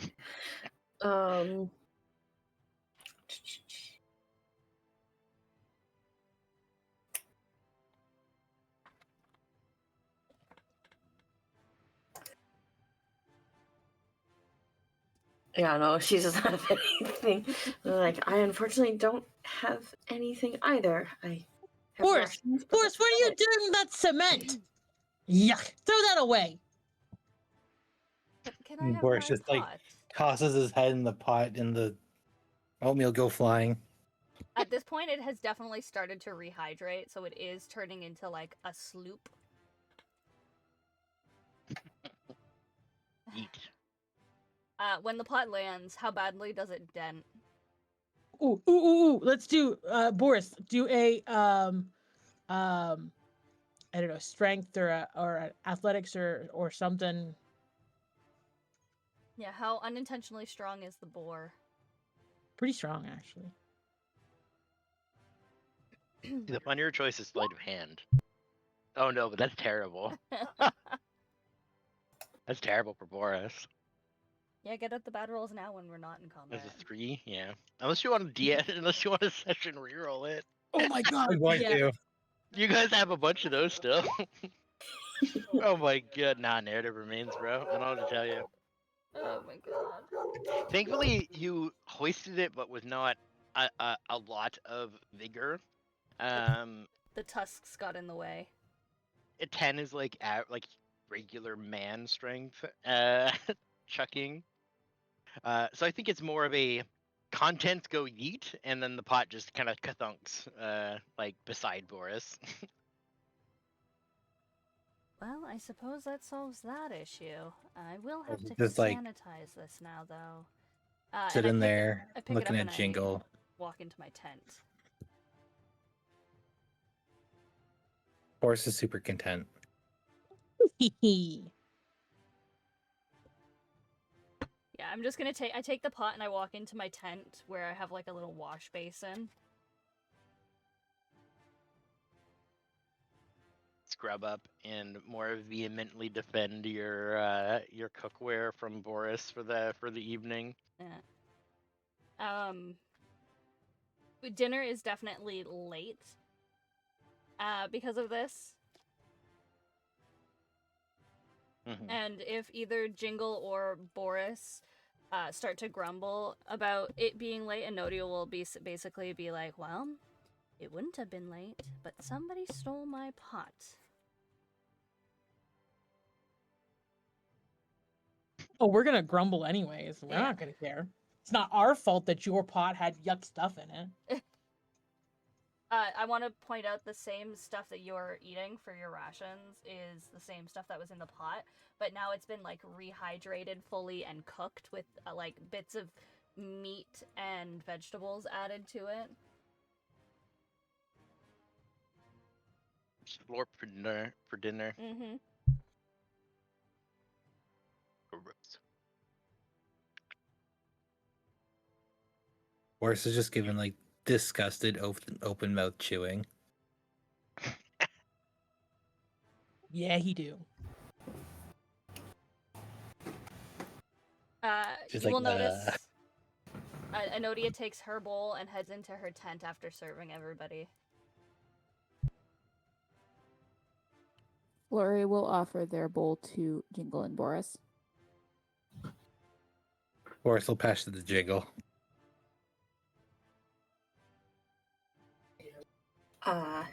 Lena is gonna get up and go check on Enodia just to see how she's doing. Gently taps on the outside of her tent, be like, "Hey, how are you holding up?"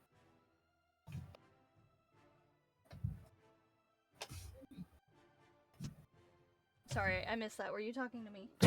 Yes. Yeah, I missed that. Sorry, I was looking at the boar picture in the Discord.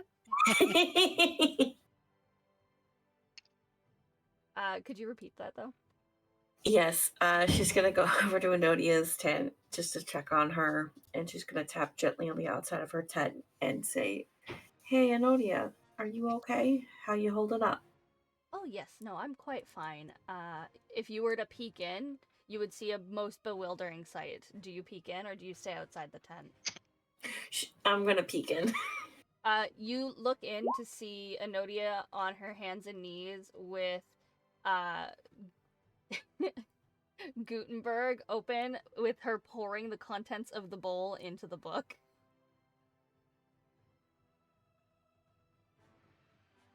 Okay. Lena's going to nod her head and be like, "All right, I will leave you to whatever you're doing." Oh, he really likes this stuff. I don't know why. He says it's the best thing he's eaten in like 3,000 years, but I think that might be a little bit of an over-exaggeration. You can never be quite sure, though. He also likes the tea that I drop in every now and again. Interesting. Oh, and the Sphinx likes the puzzle books that I come across. Sphinx? Yes. You know, the one in the book. I was not aware of that, but that is good to know. Yes. The Sphinx likes the puzzle books that I put in there, and Gutenberg likes the porridge and all of the other little treats and stuff that I give him. Fascinating. Is it really?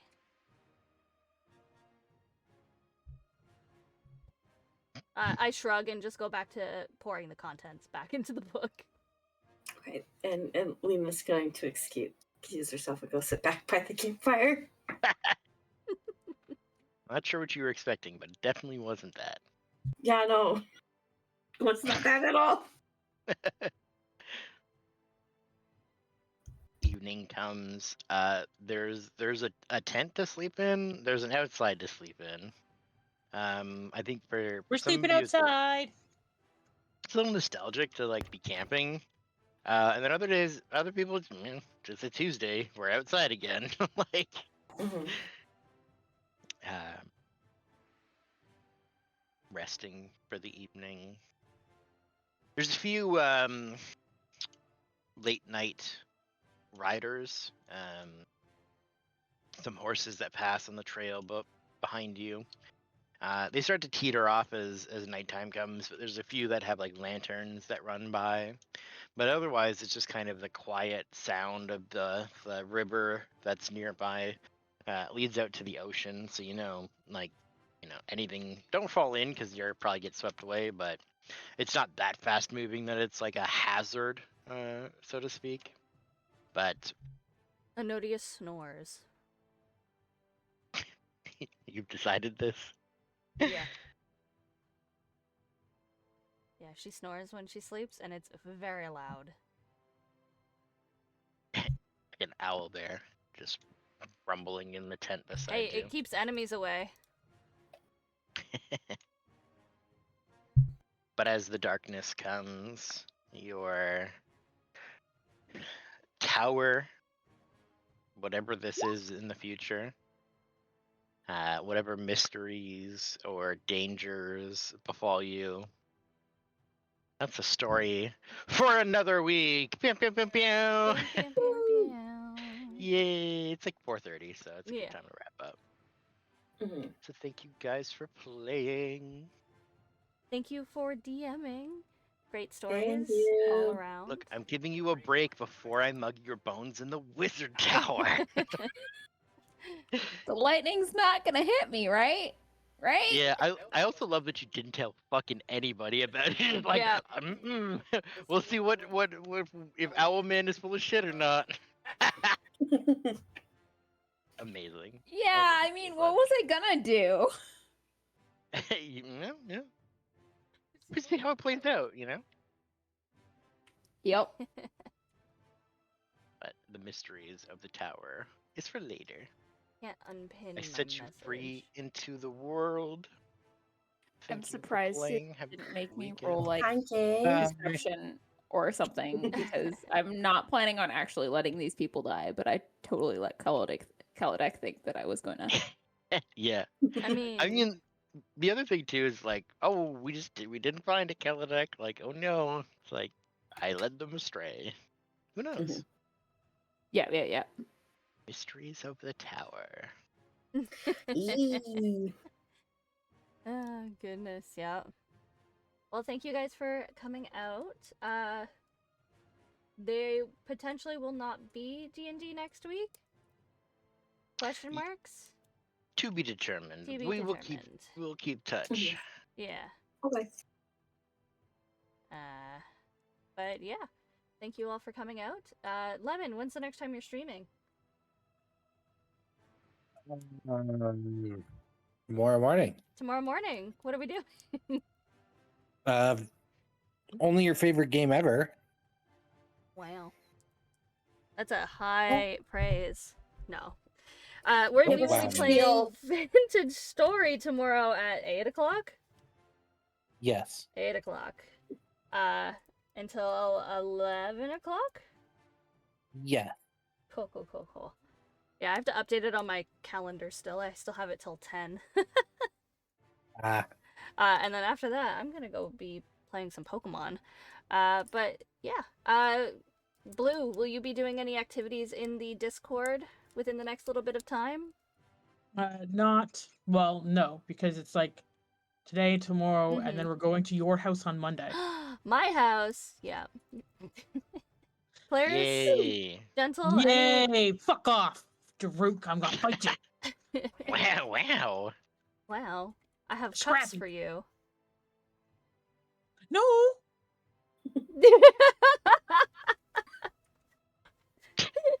No, I said No I credit said in fight the Daruk, merge? not Oh, you. okay. Just checking. Claris, you got any activities that you would like to promote? No, what are you talking I just about? checking. Maybe you'll do like a No. breakfast thing since your sleep schedule's all mixed up. No, actually, and in fact, all of my breakfast time hangouts are basically gonna be over because I am officially working on my transition back to days. Yay! Welcome back Yay. to quote unquote regular times. Thanks, I hate it. I'm so tired. Gentle, what about you? Nah, I'm not really doing anything this weekend. Just chilling. Just chilling. Nothing wrong with Yeah. that. Big old Yeah. chill weekend coming up for everybody. Perfect. Heck yeah. All right. Well, I set you guys free until potentially next week.